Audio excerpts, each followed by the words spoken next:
બેસો બેસો. આ બાજુ એક લાઈન કરજો ખુરશીની. આ પાછળની ખુરશી આમ લઈ લો એટલે બધા નજીક આવી જાય. સાંભળે નહીં ને? इधर लिए प्रभु एक लाइन लगाइए इधर, हाँ? एक लाइन लिए इधर। बनाई हाँ एक लाइन बनाइए। बैठने की जगह है ना? हाँ फुल है।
पाचने पाचड़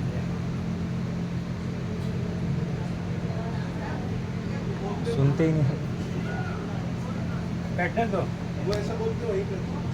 हाँ ठीक है।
ओम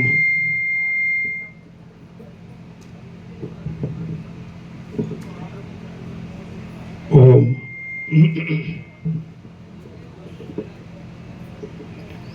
ओम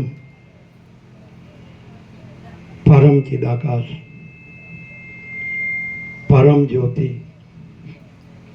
अखंड ज्योति महाचिदाकाश स्वयं प्रकाश संपूर्ण प्रकाश पूर्ण ब्रह्म अनंत तेजगण अनंत चितगण परमाकाश केवल अनंत शुद्ध तेजगण परमाकाश अखिल आत्मा पूर्ण ब्रह्म परमात्मा परम चिदाकाश परम ज्योति अखंड ज्योति अनंत पूर्ण परम चिदाकाश परम शांति स्वयं सिद्ध स्वयं प्रकाश स्वयं पूर्ण स्वस्वरूप यही सब कुछ है, इसके सिवा कुछ नहीं है।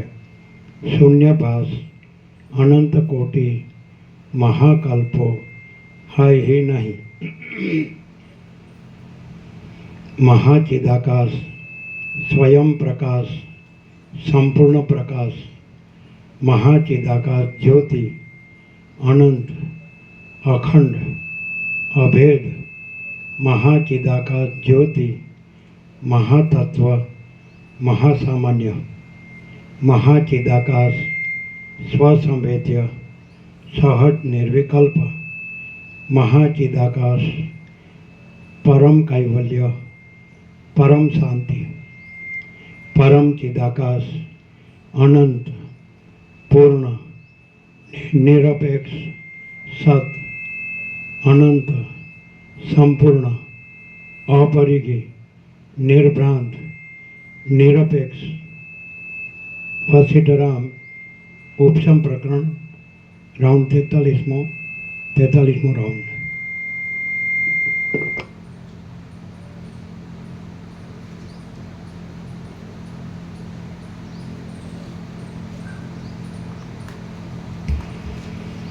આદ્ય પરબ્રહ્મ સદગુરુ દેવ કી જય. ઓમ શ્રી પરમાત્મને નમઃ. સદગ્રંથોમાં શિરોમણી શ્રી યોગ વાસિષ્ઠ મહારામાયણ ઉત્પત્તિ પ્રકરણ પાના નંબર 153. સર્ગ 16મો. લીલા રાણીની તપશ્ચર્યા અને સરસ્વતીનું પ્રસન્ન થવું. આ 16મા સર્ગમાં કામભોગોથી અતૃપ્તિ અને તેમાં પરિણામે થતું અપાર દુઃખ દેવતાઓથી પણ ટાળી શકાય એમ નથી એ કહેવામાં આવશે. પાના નંબર 153, ડાબી બાજુ પહેલી લાઈન. કોમળ કેસર તથા કપૂરવાળી તેણે પાન બીડીઓ ચાવી અને પ્રફુલ્લિત પુષ્પોથી લતાઓથી કે ચણોઠીઓથી શરીરને ઢાંકવાની જરૂર પડે એવા પરસ્પરને નખોના વ્રણો કર્યા. પછવાડેથી દોડીને સ્પર્શ કરવારૂપ વિલાસો કર્યા. માળાઓથી પ્રહાર દેવાની રમતો કરી અને ઘરમાં પુષ્પોના હિંડોળામાં બેસાડીને એકબીજાને ફૂલાવવાની ક્રીડાઓ કરી. તેણે વહાણમાં બેસીને ફરવાના વિનોદ કર્યા. સારી રીતે કેળવેલા 2 ઘોડા, હાથી તથા ઊંટ ઉપર બેસીને જવા આવવાના વિનોદો કર્યા અને જળ ક્રીડાના વિલાસમાં પરસ્પરને જળથી ભીંજાવવાની રમતો કરી. તેણે નાચો તથા ગાયનો કર્યા. જુદી જુદી કળાઓથી તાલપૂર્વક તાંડવો કર્યા. પરસ્પરને શણગાર ધરાવ્યા. ગાયનની કળાઓ સંબંધી ચર્ચાઓ કરી. ગાયનોના આલાપો કર્યા અને વીણાઓ તથા મૃદંગો વગાડ્યા. તેણે બગીચાઓમાં, નદીઓના કિનારાઓ ઉપરના વૃક્ષોમાં, ઉત્તમ કેડીઓમાં, અંતઃપુરોમાં અને હવેલીઓમાં પ્રફુલ્લિત એવા હિંડોળા ખાટથી હિંચકવાની ક્રીડાઓ કરી. એ પ્રમાણે સુખમાં ઉછરેલી, પરમ પ્રેમવાળી, મનોરથોથી ભરેલી, સુંદર ભ્રમરવાળી પદ્મરાજાની તે પ્રિયા લીલા એક સમયે વિચાર કરવા લાગી કે યૌવનના ઉલ્લાસથી ભરેલા અને ભરી ભરી લક્ષ્મીવાળા આ મારા પ્રાણાધિક પ્રિયતમ પદ્મરાજ શી રીતે અજર અને અમર થાય? કેવી રીતે ઉન્નત સ્તનવાળી હું કાંતા મારા એ ભરતા સાથે કુસુમ ભવનોમાં 100 યુગના ચિરકાળ સુધી યથેચ્છ રીતે રમણ કરી શકું? હવે મારે તપથી, જપથી, યમોથી અને નિયમોથી એવો યત્ન કરવો કે જેથી આ રજનીનાથ સમા મુખવાળા રાજા અજરામર થાય. મારે પ્રથમ તો જ્ઞાનવૃદ્ધ, તપોવૃદ્ધ અને વિદ્યાવૃદ્ધ એવા બ્રાહ્મણોને પૂછવું જોઈએ કે શું કરવામાં આવે તો માણસોનું મરણ ન થાય. એ પ્રમાણે વિચાર કરીને તેણે બ્રાહ્મણોને બોલાવ્યા. તેમનું પૂજન કરીને તથા તેમને પ્રણામ કરીને લીલાએ વારંવાર તેમને પૂછવા માંડ્યું કે હે બ્રાહ્મણો, શી રીતે અમરપણું પ્રાપ્ત થાય? બ્રાહ્મણો બોલ્યા, તપ કરવાથી, જપ કરવાથી અને નિયમો પાળવાથી સિદ્ધિઓ મળે, પણ અમરપણું તો કદી મળે જ નહીં. વશિષ્ઠ બોલ્યા, એ પ્રમાણે બ્રાહ્મણોનું વચન સાંભળીને પતિના વિયોગથી બીતી એ લીલાએ ફરીવાર તુરત પોતાની બુદ્ધિથી જ વિચાર કર્યો કે જો દૈવયોગે પતિના પહેલાં જ મારું મરણ થશે તો હું ચિત્તમાં સર્વ દુઃખોથી રહિત થઈને પરલોકમાં સુખથી રહીશ. પણ જો કદાચ 1000 વર્ષે પણ પતિ મારાથી આગળ જશે તો હું દુઃખી થઈશ. માટે મારે પતિનો જીવ ઘરમાંથી જતો રહે જ નહીં એમ કરવું. એમ કરવાથી પતિનો જીવ મારા આ અંતઃપુરના મંડપમાં ફર્યા કરશે અને હું સર્વદા પતિની દ્રષ્ટિ તળે સુખથી રહીશ. એટલે આજથી હું જપ, ઉપવાસો અને નિયમો આદરીશ અને ચૈતન્યરૂપ સરસ્વતી દેવી પ્રસન્ન થાય ત્યાં સુધી હું એ વડે તેમનું પૂજન કરીશ. સુંદરાંગી લીલાએ આ પ્રમાણે નિશ્ચય કર્યો અને પતિને તેની જાણ કર્યા વિના જ શાસ્ત્ર પ્રમાણે નિયમો રાખીને તે ઉગ્ર તપ કરવા લાગી. 3 અહોરાત્ર પૂરા થઈ રહે ત્યારે તે પારણું કરવા લાગી અને દેવતાઓની, બ્રાહ્મણોની, ગુરુની, પંડિતોની તથા વિદ્વાનોની પૂજા કરવામાં તત્પર રહેવા લાગી. તે સ્નાનમાં, દાનમાં, તપમાં અને ધ્યાનમાં નિત્ય ઉદ્યોગી રહેતી. સંપૂર્ણ આસ્તિકપણાને લીધે સદાચાર પાળતી અને બીજાઓના દુઃખોને ટાળતી. આમ એ લીલા પોતાની સ્થિતિની પતિને ખબર પડવા નહીં દેતા કાળ, ઉદ્યોગ, શાસ્ત્ર અને ક્રમને અનુસરીને પતિને પણ રાજી રાખવા લાગી. એ પ્રમાણે નિયમો પાળતી એ લીલાએ કષ્ટો વેઠીને પણ 300 અહોરાત્ર સુધી અવિચ્છિન્ન તપ કર્યું. આમ 300 અહોરાત્ર પૂરા થયા અને બાહ્ય ઉપચારોથી તથા માનસિક ઉપચારોથી પૂજા પામેલા નિર્મળ સરસ્વતી દેવીએ પ્રસન્ન થઈને તેને આ પ્રમાણે કહ્યું. સરસ્વતી બોલ્યા, હે પુત્રી, પતિ ભક્તિને લીધે અત્યંત શોભા પામેલા તારા આ અવિચ્છિન્ન તપથી હું પ્રસન્ન થઈ છું.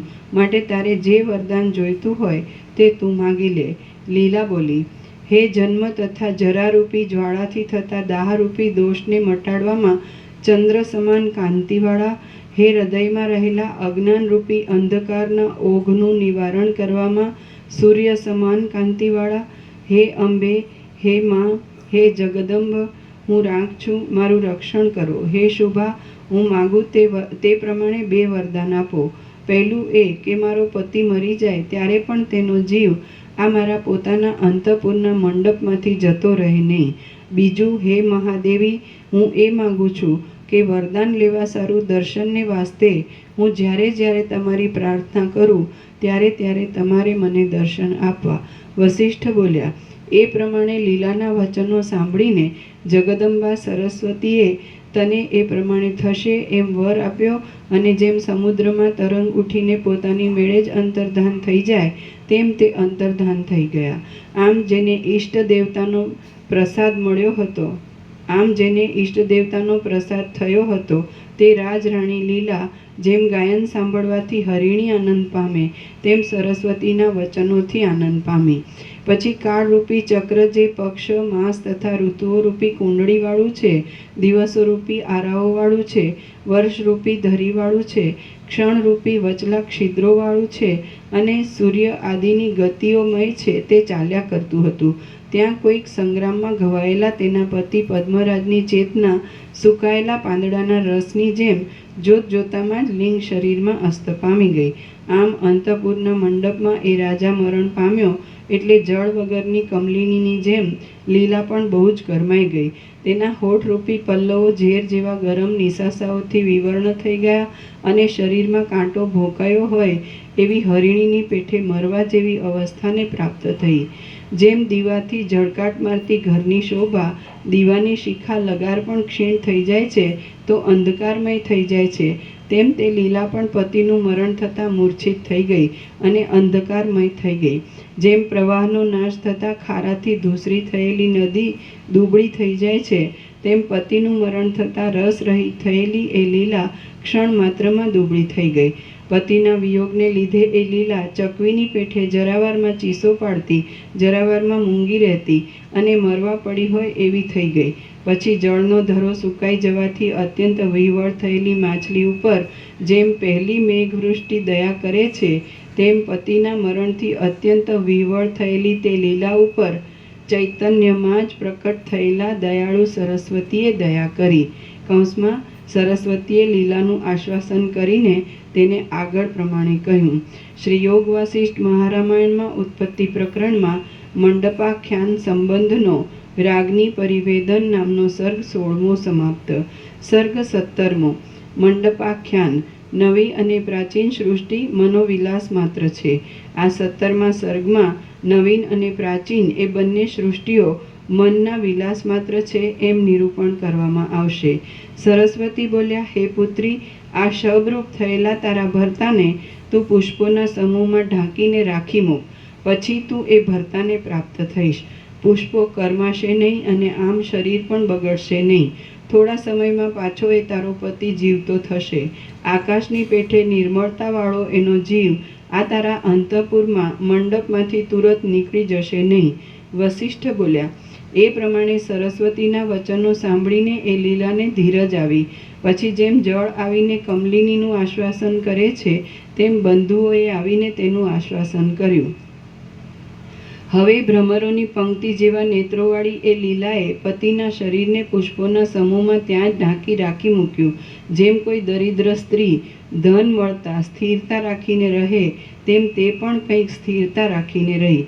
એ જ દિવસે અર્ધરાત્રિના સમયમાં સઘળા પરિજનો નિદ્રાથી અત્યંત ઊંઘી ગયા.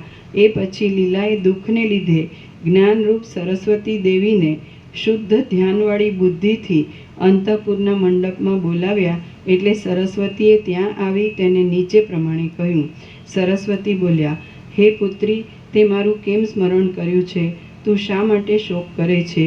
જેમ ઝાંઝવાના પાણી મિથ્યા હોવા છતાંય પ્રતીત થાય છે તેમ સંસારની ભ્રાંતિઓ પણ મિથ્યા હોવા છતાં પ્રતીત થાય છે.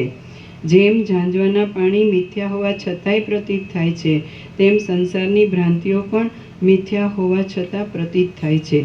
લીલા બોલી, મારો પતિ હમણાં ક્યાં રહ્યો છે? તે શું કરે છે? કેવો છે? તમે મને તેની પાસે તેડી જાઓ. હું પતિ વિના એકલી જીવી શકીશ નહીં.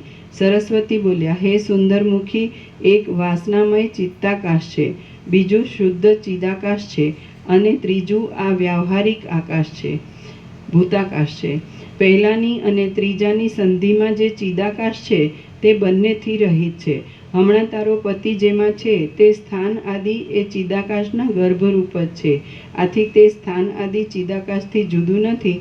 છતાં એ ચિદાકાશનું એકાગ્રપણે ચિંતન કરવામાં આવે તો તે સ્થાન આદિ તુરત જ અહીં દેખવામાં અને અનુભવવામાં આવે એમ છે. હે સુંદરી, સંવિત નિમેષ માત્રમાં એક પ્રદેશમાંથી બીજા પ્રદેશમાં જાય છે ત્યારે તે સંવિતનું બંને પ્રદેશથી રહિતપણું જે મધ્ય છે તે ચિદાકાશ છે એમ સમજવું. હે સુંદરી, સંવિત નિમેષ માત્રમાં એક પ્રદેશમાંથી બીજા પ્રદેશમાં જાય છે ત્યારે તે સંવિતનું બંને પ્રદેશથી રહિતપણું જે મધ્ય છે તે ચિદાકાશ છે એમ સમજવું. તું સઘળા સંકલ્પો છોડી દઈને એ ચિદાકાશમાં વિશ્રામ કરીશ તો એ સર્વાત્મક પદ હોવાથી તેમાં તને તારા પતિના સ્થાન આદિની અવશ્ય પ્રાપ્તિ થશે. હે સુંદરી, જો કે જગતનો અત્યંત બાદ થાય ત્યારે જ એ પદ મળે છે અને બીજી રીતે એ મળે એમ નથી, તો પણ મારા વરદાનના પ્રભાવથી તને એ પદની તુરત પ્રાપ્તિ થશે.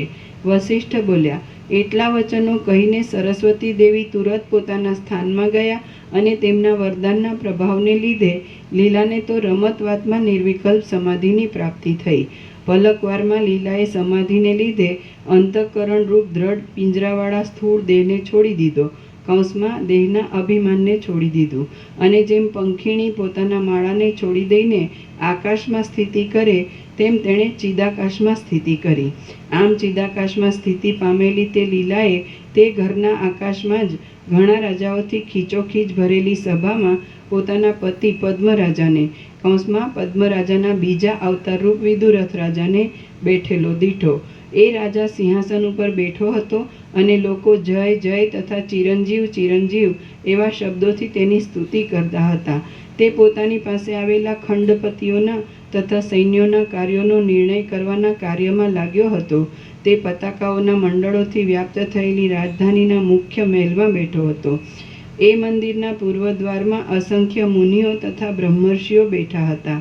ત્યાં દક્ષિણ દ્વારમાં અસંખ્ય મોટા મોટા રાજાઓ બેઠા હતા અને પશ્ચિમ દ્વારમાં અસંખ્ય લલનાઓ બેઠી હતી. ત્યાં ઉત્તર દ્વારમાં અસંખ્ય રથોની, હાથીઓની તથા ઘોડાઓની ભીડ જામી હતી. એ રાજા કોઈ એક સેવકના વચનથી દક્ષિણ દેશ સંબંધી યુદ્ધના પ્રસંગનો નિર્ણય કરતો હતો. ત્યાં પૂર્વ દેશમાં જે મર્યાદાઓ સ્થાપવાની હતી તે સંબંધી ગોઠવણ તેની પાસે બેઠેલો કર્ણાટક દેશનો રાજા કરતો હતો અને ત્યાં સઘળા મ્લેચ્છોવાળા ઉત્તર દેશને વશ કરવાનું કામ ત્યાં સોરઠનો રાજા કરતો હતો. સઘળા પશ્ચિમના રાજ્યોની તથા તંગણ નામના દેશની માલદેશનો રાજા તેની આજ્ઞાથી વ્યવસ્થા કરતો હતો. એ ચક્રવર્તી રાજાને દક્ષિણ સમુદ્રના કિનારાથી આવેલો લંકાનો દૂત ત્યાંની વાતોથી વિનોદ કરાવતો હતો. પૂર્વ સમુદ્રના કિનારાથી આવેલો મહેન્દ્રાચળનો રહેવાસી કોઈ સિદ્ધ ત્યાં આકાશ ગંગાની વાતો સંભળાવતો હતો અને ઉત્તર સમુદ્રના કિનારાથી આવેલો દૂત ત્યાં યક્ષોની વાત સંભળાવતો હતો. વળી પશ્ચિમ સમુદ્રના કિનારાને જોઈને આવેલો દૂત ત્યાં સૂર્યના અસ્તનો પ્રકાર સંભળાવતો હતો. ત્યાં રાજદ્વારના સઘળા ભાગો હારદોર ઊભેલા અસંખ્ય રાજાઓની કાંતિઓથી વ્યાપ્ત થઈ ગયા હતા. ત્યાં યજ્ઞોના સ્થાનકોમાં મંત્રો ભણતા બ્રાહ્મણોના શબ્દોથી તુર્ય નામના વાજાઓના શબ્દો દબાઈ જતા હતા અને બંદીજનોનો પ્રબળ કોલાહલ સાંભળીને જંગલી હાથીઓ સામા શબ્દો કરતા હતા. ત્યાં ગાયનમાં બજાવવામાં આવતા વાજિંત્રોના શબ્દોથી આકાશનો ગર્ભ ગાજી રહ્યો હતો અને હાથીઓએ, ઘોડાઓએ તથા રથોએ ઉડાડેલી રજથી આકાશમાં વાદળાઓના જેવો પ્રૌઢ આડંબર મચી રહ્યો હતો. પુષ્પોની, કપૂરની અને ધૂપોની પ્રૌઢ સુગંધ તે પર્વત જેવા મહેલોમાં ફેલાઈ રહી હતી અને સઘળા દેશોમાંથી તે વસ્તુઓ મંગાવીને રાજ્યના ભંડારને ભરપૂર રાખનારા સેવક લોકો ત્યાં અનેક પ્રકારના શાસનો લખતા હતા. તે રાજાનો યશ કપૂર, પાણી વિનાનું વાદળું, શ્વેત વસ્ત્ર અને શ્વેતગીરી જેવો હતો. આકાશ અને પૃથ્વીના એક સ્તંભરૂપ પોતાના પ્રતાપ વડે તેણે સૂર્યનો પણ પરાજય કર્યો હતો. ત્યાં સામંત રાજાઓ પ્રબળ આરંભવાળા મોટા મોટા કામોમાં વ્યગ્ર થઈ રહ્યા હતા અને મોટા મોટા કારીગર લોકો અનેક પ્રકારના નગરના બાંધકામો કરવામાં તત્પર થઈ રહ્યા હતા. પ્રૌઢ આડંબરવાળી અને વાસનામય એવી તે લીલા રાણી જેમ ઝાકળ આકાશમાં પ્રાપ્ત થાય તેમ વાસનામય એવી તે ઉપર જણાવેલી સભામાં પ્રાપ્ત થઈ. જેમ પુરુષો સંકલ્પ માત્રથી રચાયેલી સ્ત્રીને દેખે નહીં તેમ સભાસદોએ પોતાની આગળ ફરતી તે લીલા રાણીને જોઈ નહીં. જેમ એકના સંકલ્પથી રચાયેલી નગરીને બીજાઓ જોઈ શકતા નથી તેમ સભાસદોએ પોતાની આગળ સંચરતી તે લીલાને જોઈ નહીં.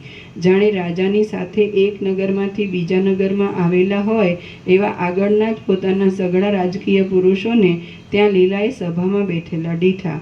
ત્યાં જેવા પોતાના દેશમાં હતા તેવા જ અને તેવી જ રીતભાતવાળા તેના તે પુત્રોને, તેની તે પુત્રવધુઓને, તેના તે મંત્રીઓને, તેના તે રાજાઓને, તેના તે પંડિતોને, તેના તે હાસ્યરસ ઉપજાવનારાઓને અને તેના તે સેવકોને લીલાએ દીઠા. વળી તેણે ત્યાં બીજા કેટલાયક નવા પંડિતોને, નવા સંબંધીઓને, નવા વ્યવહારોને અને નવા નગરજનોને પણ દીઠા. ત્યાં તેણે દિવસના મધ્યાહન કાળમાં દિશાઓને ઘાટા દાવાનળથી વ્યાપ્ત થયેલી દીઠી અને અંતરિક્ષને ચંદ્ર, સૂર્ય, મેઘના શબ્દો, પવનના સુસવાટા, પર્વતો, નદીઓ, વૃક્ષો, નગરો, મોટા નગરો, અનેક પ્રકારના નગરોની પેઠે રચાયેલા જંગલો તેમજ ગામડાથી ભર્યું દીઠું.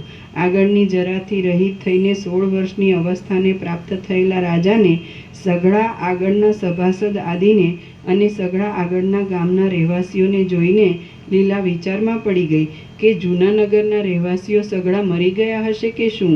એટલામાં તો સરસ્વતીના પ્રસાદથી સમાધિમાંથી વ્યુત્થાન થયું એટલે લીલા ક્ષણ માત્રમાં આગળના અંતઃપુરમાં આવી. ત્યાં તેણે અર્ધરાત્રે ઊંઘી ગયેલા તે માણસોને તેમના તેમજ દીઠા.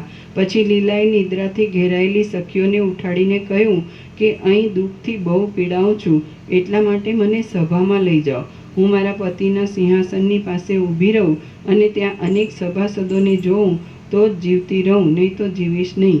એ પ્રમાણે લીલાએ આજ્ઞા કરી એટલે રાજકીય પરિવાર અનુક્રમે નિદ્રામાંથી જાગ્યો અને જાગીને પોતપોતાના કાર્યો કરવામાં પરોવાયો. જેમ સૂર્યના કિરણો પૃથ્વીમાં વ્યવહારો ચલાવવા સારું જાય છે તેમ અનેક છડીદારો, નગરજનો અને સભાસદોને બોલાવવા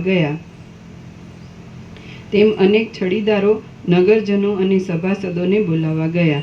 જેમ શરદ ઋતુના દિવસો વર્ષા ઋતુના વાદળાથી મલિન થયેલા આકાશને સાફ કરે છે તેમ સેવક લોકોએ ઘણી ઉતાવળથી સભાની ભૂમિને સાફ કરી નાખી. આંગણામાં કરવામાં આવેલા અને અંધકાર રૂપી જળને પી જનારા દીવાઓ, અંધકારથી કાઢી નાખવાનું, આંગણામાં કરવામાં આવેલા અને અંધકારરૂપી જળને પી જનારા દીવાઓ જાણે આશ્ચર્ય જોવાને માટે આકાશમાંથી નક્ષત્રો આવેલા હોય તેમ ત્યાં શોભવા લાગ્યા. બીજું કરેક્શન, જેમ વૃષ્ટિનો પ્રથમ સમય પ્રલયમાં સુકાઈ ગયેલા સમુદ્રોને જળથી ભરપૂર કરી દે છે, તેમ આવવા લાગેલા લોકોએ પોતાના સમૂહોથી સભાના પ્રદેશોને ભરપૂર કરી દીધા. જેમ ત્રૈલોક્ય ફરીવાર ઉત્પન્ન થતાં લોકપાલો પોતપોતાની દિશાઓમાં આવે છે, તેમ સારા સ્વભાવવાળા મંત્રીઓ અને સામંતો સભામાં પોતપોતાના સ્થાનકો પર આવ્યા. વેરેલા કપૂરની પેઠે ઘાટી હિમની કણીઓથી શીતળતાવાળા અને પ્રફુલ્લિત પુષ્પોમાંથી નીકળતી સુગંધથી પુષ્ટ થયેલા વાયુઓ ત્યાં વાવા લાગ્યા. જેમ સુગ્રીવને માટે ઋષ્યમુખ પર્વતની સમીપમાં રહેનારા તેના પિતા સૂર્યના તાપથી તપી ગયેલા વાદળાઓ આસપાસના પર્વતો ઉપર સ્થિતિ કરે, તેમ ધોળા વસ્ત્રવાળા દ્વારપાળો સભાના આસપાસના પ્રદેશમાં ઊભા રહ્યા. જેમ તીવ્ર પવનને લીધે સ્થાનકોમાંથી ભ્રષ્ટ થઈને તારાઓના સમૂહો ખરે, તેમ પોતાની કાંતિથી અંધકારોના સમૂહોને પીનારા પુષ્પોના સમૂહો પૃથ્વી પર પડવા લાગ્યા. જેમ પ્રફુલ્લિત કમળોથી વ્યાપ્ત થયેલા સરોવરોને હંસો પોતાનાથી ભરપૂર કરી મૂકે, તેમ રાજાના અનુચરોએ એ સભાને ભરપૂર કરી મૂકી. જેમ કામદેવથી વિકાર પામેલા ચિત્ત પર શૃંગારની ચેષ્ટા બેસે, તેમ રાજાના સિંહાસનની સમીપ રહેલા સુવર્ણમય નવા વિચિત્ર આસન પર લીલા બેઠી. ત્યાં લીલાએ આગળના સઘળા રાજાઓને, ગુરુઓને, આર્યકોને, મિત્રોને, સભાસદોને, સંબંધીઓને અને બાંધવોને આગળની પેઠે જ બેઠેલા જોયા. આમ રાજાના સઘળા દેશી લોકોને આગળની પેઠે જ બેઠેલા જોઈને લીલા બહુ આનંદ પામી અને પતિના જીવનની આશાને લીધે ઉદય પામેલી શોભાથી તે ચંદ્રની પેઠે શોભવા લાગી. શ્રી યોગ વાસિષ્ઠ મહારામાયણમાં ઉત્પત્તિ પ્રકરણનો લીલાના આખ્યાન સંબંધી સંદેહ રાષ્ટ્ર વર્ણન નામનો સર્ગ 17મો સમાપ્ત. સર્ગ 18મો. લીલા અને સરસ્વતીનો સંવાદ. બંને સૃષ્ટિની સમાનતા. આ 18મા સર્ગમાં દ્રશ્યપણાને લીધે સમાધિમાં દેખાયેલી સૃષ્ટિનું અને પ્રથમની સૃષ્ટિનું મિથ્યાપણું સરખું છે અને તેઓ ચૈતન્યમાં જ રહેલી છે એ કહેવામાં આવશે. વસિષ્ઠ બોલ્યા, મારું ચિત્ત અત્યંત દુઃખદાયી થઈ પડ્યું છે, તેને હું સભામાં આવવા આદિ ઉપાયોથી આશ્વાસિત કરું છું. એમ રાજાઓને અંગોની ચેષ્ટાઓ ઉપરથી સમજાવીને લીલા સભામાંથી ઉઠી. ત્યાંથી ઉઠીને તે અંતઃપુરમાં ગઈ અને અંતઃપુરના મંડપમાં પુષ્પોથી ઢાંકી રાખેલા પતિના શબની પાસે બેસીને તે ચિત્તમાં વિચાર કરવા લાગી કે અહો, આ અમારા નગરના માણસો અહીંથી બહારના પ્રદેશમાં રહ્યા છે અને આ અંદરના પ્રદેશમાં પણ રહ્યા છે. નેક્સ્ટ લાઇનમાં કરેક્શન છે, વિચિત્રની જગ્યાએ વિસ્તીર્ણ.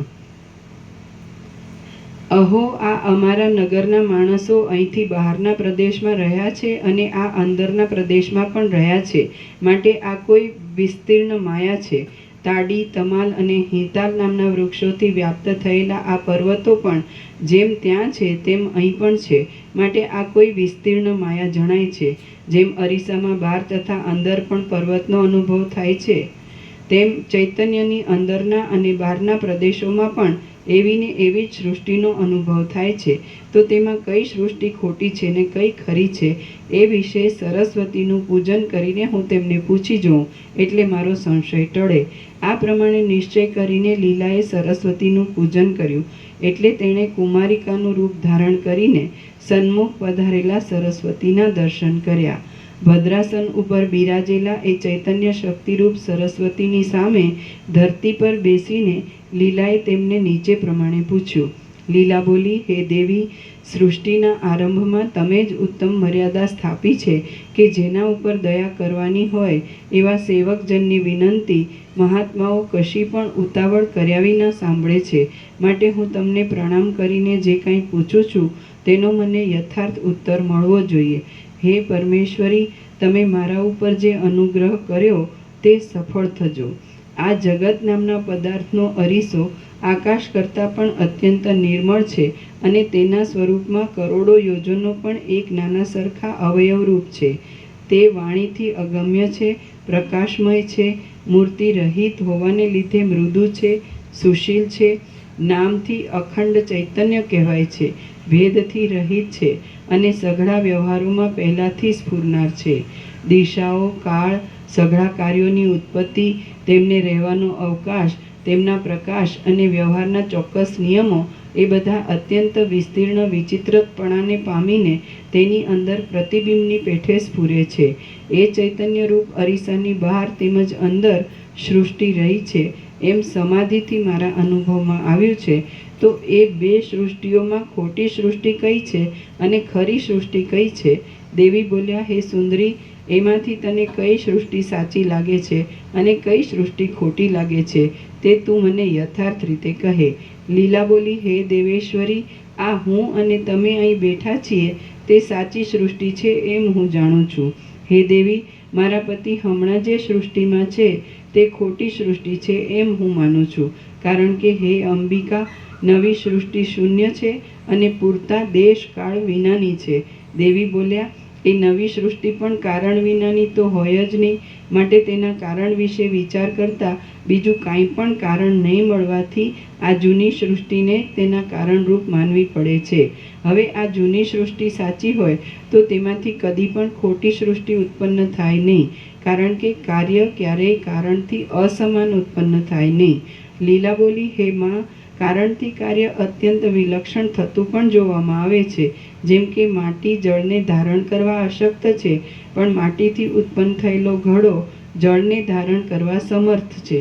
દેવી બોલ્યા, જે કાર્ય બીજા નિમિત્ત કારણોની સહાયતાથી ઉત્પન્ન થયેલા હોય છે તેમાં નિમિત્ત કારણને લીધે કંઈક વિચિત્રતા થતી જોવામાં આવે છે. કૌંસમાં માટીરૂપ ઉપાદાન કારણમાંથી ચાકડા આદિ બીજા નિમિત્ત કારણોની મદદથી ઘડો ઉત્પન્ન થાય છે. આથી ઘડામાં માટીથી કંઈક વિલક્ષણતા દેખાય છે, પણ એક દીવામાંથી બીજા દીવાની પેઠે જે કાર્યના ઉપાદાન અને નિમિત્ત જુદા ન હોય પણ એક જ હોય તે કાર્ય કારણથી વિચિત્રતાવાળું હોતું નથી. આ જૂની સૃષ્ટિમાંથી જે નવી સૃષ્ટિ થઈ છે તેનું ઉપાદાન પણ જૂની સૃષ્ટિ છે અને નિમિત્ત પણ જૂની સૃષ્ટિ છે, માટે નવી સૃષ્ટિ જૂની સૃષ્ટિથી વિલક્ષણ હોવી જોઈએ નહીં. આમ છે એટલા માટે જૂની સૃષ્ટિ અને નવી સૃષ્ટિ બંને મિથ્યા છે. કૌંસ પૂરો. હે સુંદર વદના, જો તારા પતિની એ નવી સૃષ્ટિનું બીજું કાંઈ નિમિત્ત કારણ હોય તો પૃથ્વી આદિમાંથી કયું નિમિત્ત કારણ છે તે તું કહે. જો તેમાં પૃથ્વી નિમિત્ત કારણ હોય તો કાર્યને ઉત્પન્ન કરવા માટે પૃથ્વી અહીંથી ઉડીને ત્યાં જવી જોઈએ, તો પછી તે પૃથ્વી અહીં ક્યાંથી રહે?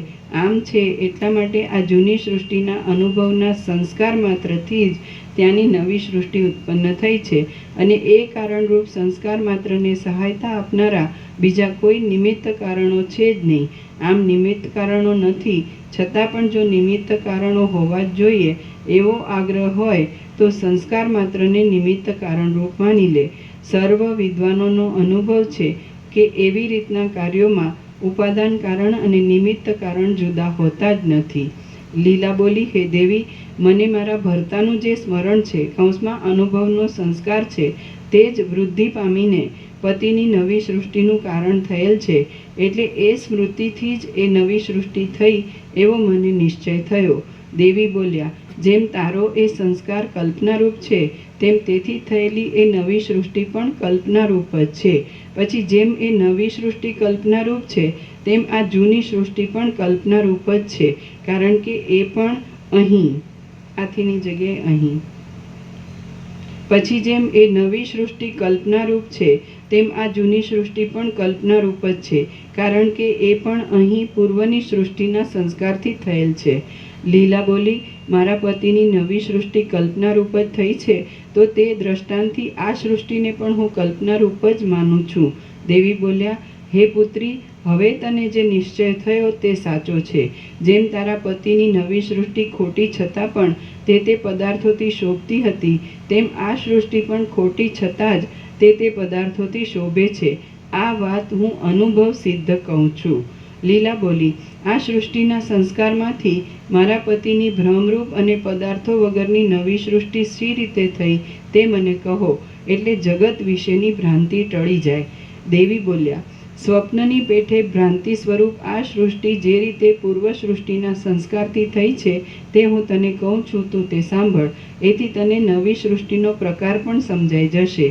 ચિદાકાશમાં કોઈ એક સંસારરૂપી મંડપ છે અને તે કાચના કટકાના જેવી શ્યામતાવાળા આકાશથી ઢંકાયેલો છે. એમાં મેરુ પર્વત રૂપી થાંભલો છે અને તેમાં લોકપાલો રૂપ તથા તેમની સ્ત્રીઓ રૂપ પૂતળીઓ છે. એમાં 14 ભુવનો રૂપ અંતર્ગૃહો છે. ત્રિભુવનના અંતરરૂપ 3 ખાડા છે અને સૂર્યરૂપી દીપક છે. એમાં ખૂણાઓમાં રહેલી પંચમહાભૂત રૂપ ઉદયોએ પર્વતો રૂપ માટીના ઉકરડા કરેલા છે. અનેક પુત્રોવાળો બ્રહ્મા નામનો બુઢો બ્રાહ્મણ એ મંડપમાં છે. એ મંડપ જીવોના સમૂહરૂપી કોશેટાઓથી ભરપૂર છે. ઉપરના આકાશના તળથી કાળાશવાળો લાગે છે અને આકાશમાં રહેનારા સિદ્ધોરૂપી મચ્છરોના ગણગણાટવાળો છે. તે વાદળારૂપી અંદરના ધુમાડાના પ્રબળ ઘેરાવાથી તેના ખૂણાઓ ઘેરાયેલા છે. તેમ ત્યાં વાયુના માર્ગોરૂપી મોટા વાંસો પર દેવતાઓરૂપી કીડાઓ રહ્યા છે. તે સૂર તથા અસુર આદિ દુષ્ટ બાળકોની રમતના કોલાહલથી ગાજી રહ્યો છે અને પૃથ્વી આદિ લોકોની અંદર રહેલા નગરો તથા ગામડાઓ રૂપ સરસામાનથી ભરપૂર છે. તે તળાવો, નદીઓ, સમુદ્રો તથા નાના તળાવો વગેરેના જળોથી છંટાયેલા છે અને પાતાળ, ભૂતળ તથા સ્વર્ગલોકરૂપી દરોથી ઝગમગી રહ્યો છે. એ મંડપના પર્વતોના પથરાઓથી તથા માટીના ઢેફાઓથી ભરેલા કોઈ એક ઊંડાણવાળા ખૂણામાં એક ખાડા જેવું પહાડી ગામ છે. નદીઓથી, પર્વતોથી અને વનોથી ઢંકાયેલા એ ગામમાં સ્ત્રીવાળો, પુત્રવાળો, રોગરહિત, ગાય આદિ પશુઓની સંપત્તિને લીધે ઘણા દૂધવાળો, રાજાના ભયથી રહિત, સઘળા અતિથિઓને પૂજનારો અને ધર્મમાં તત્પર રહેનારો એક અગ્નિહોત્રી બ્રાહ્મણ રહેતો હતો. શ્રી યોગ વાસિષ્ઠ મહારામાયણમાં ઉત્પત્તિ પ્રકરણનો લીલાના આખ્યાન સંબંધી સકલ જગત ભ્રાંતિ પ્રતિપાદન નામનો સર્ગ 18મો સમાપ્ત. સર્ગ 19મો વસિષ્ઠ નામના એક બ્રાહ્મણનું દ્રષ્ટાંત. આ 19મા સર્ગમાં વસિષ્ઠ બ્રાહ્મણ રાજાના દર્શનથી થયેલી રાજ્યની ઈચ્છાના દ્રઢ સંકલ્પને લીધે પદ્મ રાજા રૂપે અવતર્યો હતો એ કથા કહેવાશે. દેવી બોલ્યા, એનું નામ વસિષ્ઠ હતું. તે ધનથી, વેશથી, અવસ્થાથી, કર્મથી, વિદ્યાથી, વૈભવથી તથા ચેષ્ટાથી વસિષ્ઠ જેવો જ હતો, પણ વસિષ્ઠના જેવો તે જીવન મુક્ત ન હતો. એને ચંદ્રમા જેવી રૂપમતી અરુંધતી નામની સ્ત્રી હતી અને તે જાણે પૃથ્વીરૂપ આકાશમાં બીજી અરુંધતી હોય એવી હતી. એ બ્રાહ્મણી ધનથી, વેશથી, અવસ્થાથી, કર્મથી, વિદ્યાથી, વૈભવથી તથા ચેષ્ટાથી અરુંધતી જેવી જ હતી, પણ અરુંધતીના જેવી જીવન મુક્ત ન હતી. સ્વાભાવિક પ્રેમરસથી ભરેલી, વિલાસને લીધે મંદ મંદ ચાલનારી અને કુમુદ જેવા હાસ્યવાળી એ સ્ત્રીને તે વસિષ્ઠ બ્રાહ્મણ પોતાના સંસારના સર્વસ્વ રૂપ માનતો હતો. એક દિવસ એ બ્રાહ્મણ પર્વતના સપાટ અને લીલા ઘાસવાળા શિખર પર બેઠો હતો. એવામાં પૃથ્વીના નીચલા પ્રદેશ પર એક રાજા જતો હતો. તે તેના જોવામાં આવ્યો. એ રાજા પોતાના સઘળા પરિવારની સાથે મૃગયા કરવાની ઈચ્છાથી જતો હતો. એનું સૈન્ય જાણે મેરુ પર્વતને તોડી નાખવા ઈચ્છતું હોય તેમ ભારે કોલાહલ કરતું હતું.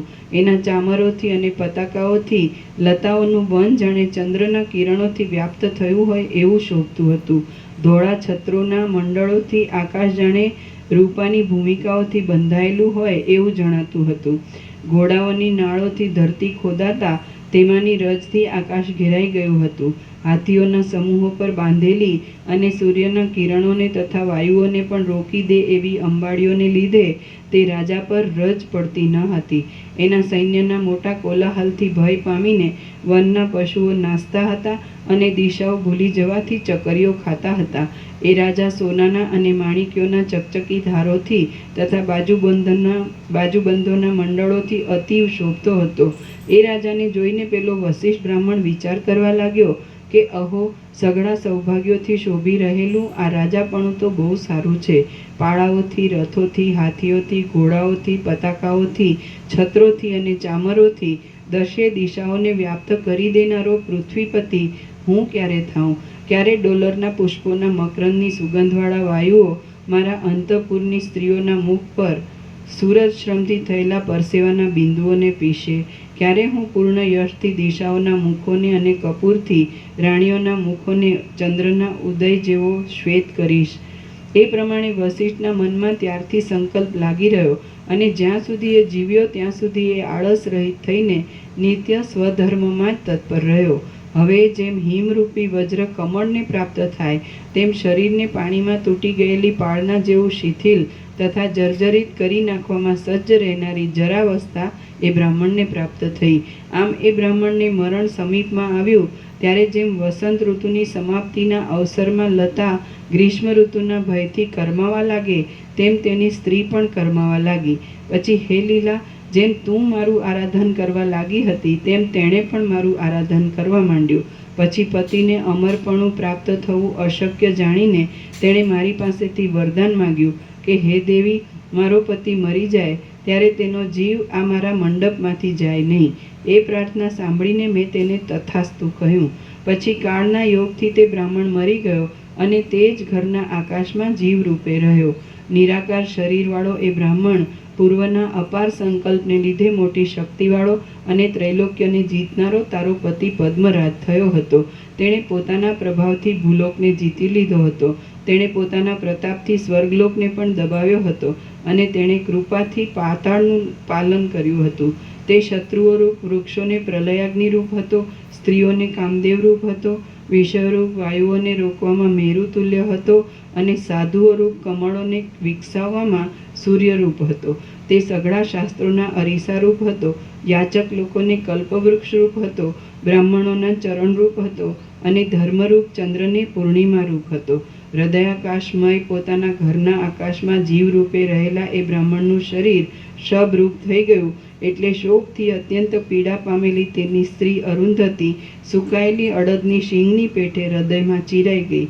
પછી પતિની સાથે શબરૂપ થયેલી એ બ્રાહ્મણી દેહને દૂર છોડી દઈને મનોમય શરીરથી પોતાના પતિને પ્રાપ્ત થઈ. આમ નદી નીચા પ્રદેશને અનુસરે છે તેમ પોતાના પતિને અનુસરતી તે બ્રાહ્મણી વસંત ઋતુમાં ઉગેલી મંજરીની પેઠે શોક રહિત થઈ.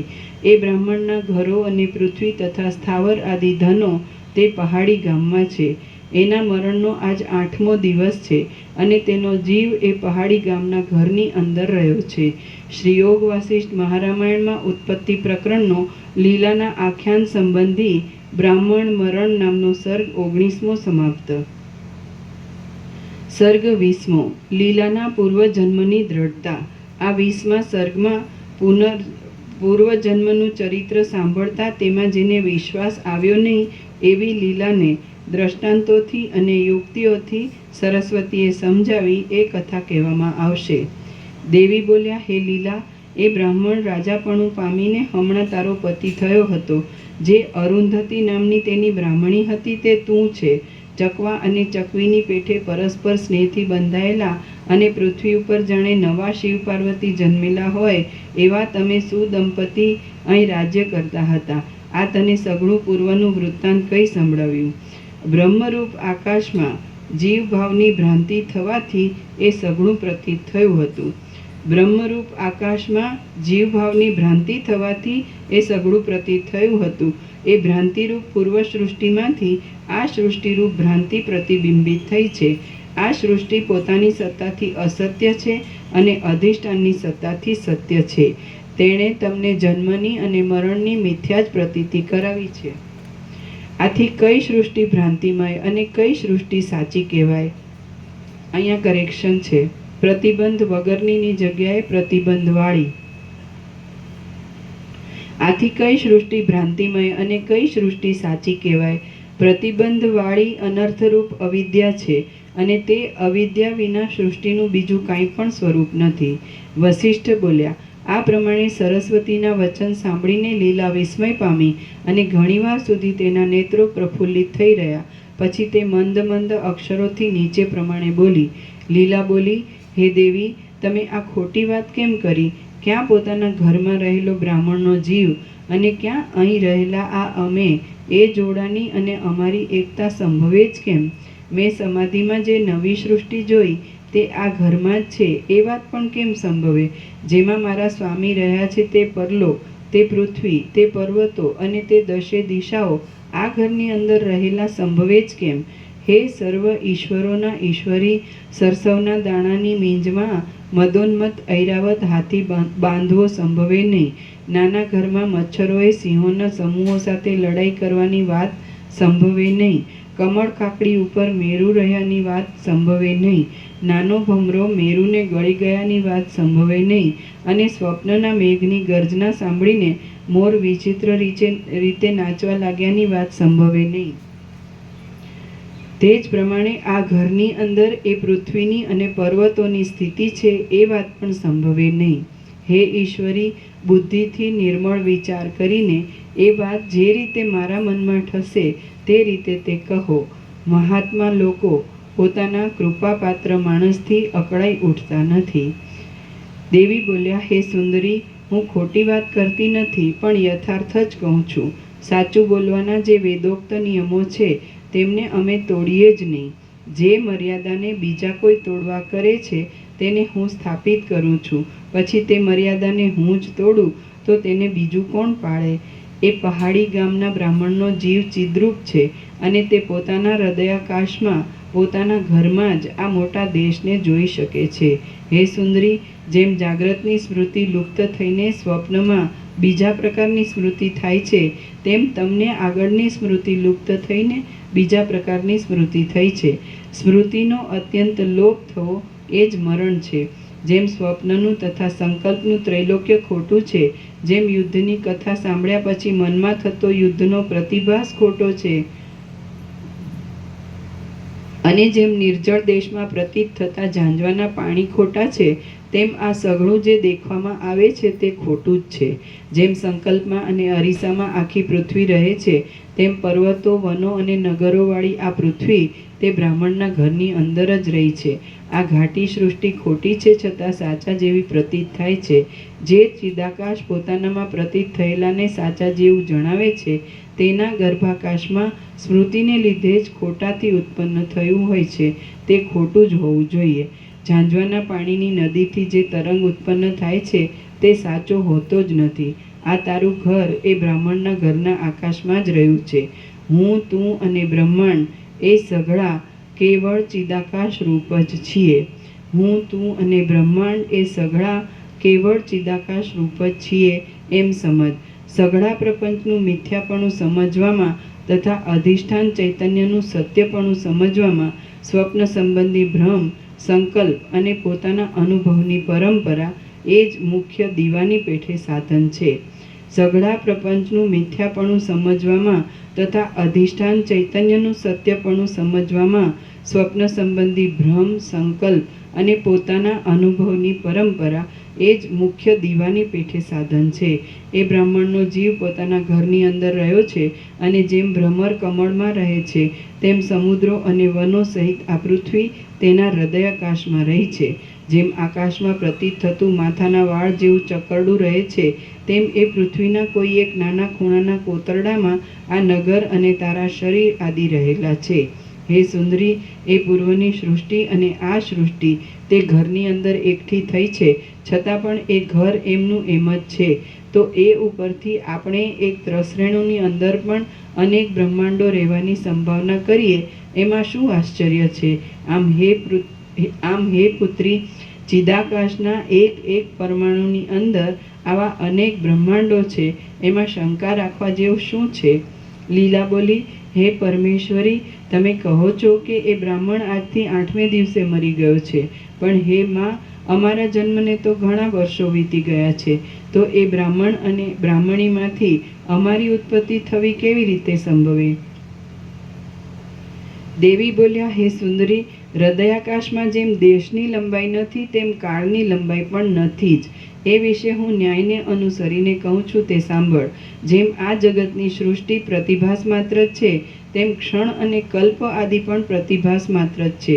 તુંપણાના તથા હુંપણાના અધ્યાસને લીધે જેમને પોતાનો જન્મ થયાની ભ્રાંતિ છે, તેમને જ ક્ષણ અને કલ્પ આદિ સઘળું જગત ભાસે છે. હવે આ પ્રતિભાસ થવાનો ક્રમ કહું છું તે સાંભળ. હે સુવ્રતા, જીવ ક્ષણ માત્રમાં પોતાના મિથ્યા મરણરૂપી મૂર્છાનો અનુભવ કરીને આગલા ભાવને ભૂલી જાય છે અને બીજા ભાવને આગલા ભાવને ભૂલી જાય છે. હે સુવ્રતા, જીવ ક્ષણ માત્રમાં પોતાના મિથ્યા મરણરૂપી મૂર્છાનો અનુભવ કરીને આગલા ભાવને ભૂલી જાય છે અને બીજા ભાવને દેખે છે.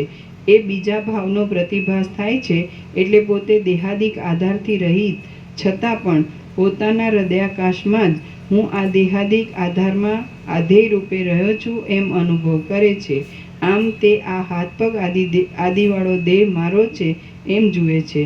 દેહનો અધ્યાસ થતાં જ હું આ પિતાનો પુત્ર છું, મને આટલા વર્ષો થયા, આ મારા સુંદર બાંધવો છે, આ મારું સુંદર ઘર છે, હું જન્મ્યો છું, પ્રથમ બાળક હતો, હમણાં હું મોટો થયો છું, હું આવો છું અને મારા સઘળા બાંધવો પોતપોતાના કાર્યો કરે છે, એ સઘળું જોવામાં આવે છે. દેહરૂપ થયેલા ચિત્તના અને એ બાંધવાદિક પદાર્થો સંબંધો વિનાના જ છે, તો પણ તે પોતાની સાથે સંબંધ ધરાવનારા ભાસે છે. આ પ્રમાણે જીવના ચિત્તમાં સંસારરૂપી ખંડ ઉદય પામ્યો છે, પણ સ્વાભાવિક રીતે કાંઈ પણ ઉદય પામ્યું નથી. જીવ શુદ્ધ ચિદાકાશ સ્વરૂપ જ છે. જેમ સ્વપ્નમાં જે દ્રષ્ટામાં ચૈતન્ય છે તે જ દ્રશ્યમાં ચૈતન્ય છે, તેમ જાગ્રતમાં પણ જે દ્રષ્ટામાં ચૈતન્ય છે તે જ દ્રશ્યમાં ચૈતન્ય છે. કારણ કે એક ચૈતન્ય જ સર્વરૂપે પ્રતીત થાય છે. ચૈતન્ય જેમ સ્વપ્નમાં બીજા પ્રકારથી પ્રતીત થાય છે તેમ પરલોકમાં ત્રીજા પ્રકારથી પ્રતીત થાય છે, અને પરલોકમાં જેમ તે ત્રીજા પ્રકારથી પ્રતીત થાય છે તેમ આ લોકમાં તે ચોથા પ્રકારથી પ્રતીત થાય છે. એટલે સઘળી સ્થિતિઓમાં ચૈતન્ય એક જ છે. જેમ તરંગો જળથી જરા પણ જુદા નથી, તેમ સ્વપ્ન, પરલોક અને આલોક ચૈતન્યથી જરા પણ જુદા નથી. આથી જગત ઉત્પન્ન જ થયું નથી અને ઉત્પન્ન થયું નથી, તેથી નાશ પણ પામવાનું નથી. જગત પોતાના સ્વરૂપથી કાંઈ છે જ નહીં. જે પ્રકાશે છે તે ચૈતન્ય જ પ્રકાશે છે. કરેક્શન. જને ચૈતન્ય પછી જે પ્રકાશે છે તે ચૈતન્ય જ પ્રકાશે છે. જેમ દ્રશ્યો વિનાનું ચૈતન્ય પરબ્રહ્મ જ છે, તેમ દ્રશ્યોવાળું ચૈતન્ય પણ પરબ્રહ્મ જ છે. આથી જેમ તરંગો જળથી જુદા નથી, તેમ દ્રશ્યો ચૈતન્યથી જુદા નથી. જેમ જળમાં તરંગપણું છે જ નહીં અને જે દેખાય છે તે સસલાના શિંગડા જેવું જ છે, તેમ ચૈતન્યમાં દ્રશ્યપણું છે જ નહીં અને જે દેખાય છે તે સસલાના શિંગડા જેવું જ છે. ચૈતન્ય પોતાના સ્વભાવથી, સુધારો કર્યો છે, સ્વરૂપથી, ચૈતન્ય પોતાના સ્વરૂપથી જરા પણ ભ્રષ્ટ થયા વિના જ જાણે દ્રશ્યપણને પામેલ હોય એમ પ્રતીત થાય છે. આમ દ્રશ્ય પદાર્થ છે જ નહીં. જો દ્રશ્ય છે જ નહીં તો પછી આ દ્રષ્ટા અને આ દ્રશ્ય એવો વિભાગ જ કેમ હોય? જીવને મરણરૂપે મોહ થયા પછી નિમેષ માત્રમાં જ દેશ, કાળ, આરંભ, ક્રમ, જન્મ, માતા પિતા, સંતાનો, અવસ્થા, સમજણ, સ્થાન, ચેષ્ટા, બંધુઓ, સેવકો, અસ્ત અને ઉદય ઇત્યાદિક વાસનાઓને અનુસરતી બ્રહ્માંડરૂપી દ્રશ્ય સર્ગની શોભા નજરે પડવા માંડે છે. દ્રશ્ય સર્ગની શોભા નજરે પડવા માંડે છે. જીવ તો ચૈતન્ય સ્વરૂપ છે. તે પોતે જન્મેલો નથી, છતાં પણ હું જન્મેલો છું એમ ધારી લે છે. તેથી તે દેશ, કાળ, ક્રિયાઓ, દ્રવ્યો, મન, બુદ્ધિ અને ઇન્દ્રિય આદિને જુએ છે. જોકે આ પ્રમાણે દ્રષ્ટિ સૃષ્ટિ હોવાથી મુઆ પછી તુરત જ પોતાનું શરીર યુવાન દેખવામાં આવ્યું હોય તો પણ પુષ્પ પછી જેમ ફળનો ઉદય થાય છે તેમ પાછળથી આ મારી માતા છે, આ મારો પિતા છે અને હું બાળક હતો ઇત્યાદિક અનુભવેલો અને નહીં અનુભવેલો વાસનામય ક્રમ ઉદય પામે છે. તથા નિમેષ માત્રમાં કલ્પ જેવડો મોટો કાળ જતો રહ્યાની પણ પ્રતીતિ થાય છે. હરિશ્ચંદ્ર રાજાને એક રાત્રિમાં 12 વર્ષ નીકળી ગયાની પ્રતીતિ થઈ હતી અને આજ પણ જેમને પોતાની પ્રિય સ્ત્રીનો વિયોગ થયો હોય છે તેને એક દિવસ પણ વર્ષ જેવડો થઈ પડે છે. સ્વપ્નમાં હું મરી ગયો, હું જન્મ્યો અને મારો અમુક પિતા છે એ રીતે નહીં ભોગવેલા ભાવોમાં ભોગવેલાપણાની મિથ્યા પ્રતીતિ થાય છે. વળી જાગ્રતમાં બાળક આદિ મુગ્ધ લોકોને ભોગવેલા ભાવોમાં પણ નહીં ભોગવેલાપણાની ભ્રાંતિ મિથ્યા પ્રતીતિ થાય છે. તે જ પ્રમાણે જીવોને આ સંસાર સંબંધી સઘળી પ્રતીતિઓ મિથ્યા જ થાય છે. જે મદ અને સ્વપ્ન આદિ સંબંધી ભ્રમના સમયમાં જે શૂન્ય હોય છે તે પણ ભરપૂર લાગે છે, દુઃખો પણ ઉત્સવરૂપ લાગે છે અને હાનિ પણ લાભરૂપ લાગે છે, તેમ જીવોને જગતરૂપી ભ્રમના સમયમાં કેવળ ચૈતન્ય પણ દ્રશ્યોથી ભરપૂર લાગે છે. વ્યવહારરૂપ દુઃખો પણ સુખરૂપ લાગે છે અને સ્વરૂપની ભૂલ પણ અનુકૂળ લાગે છે.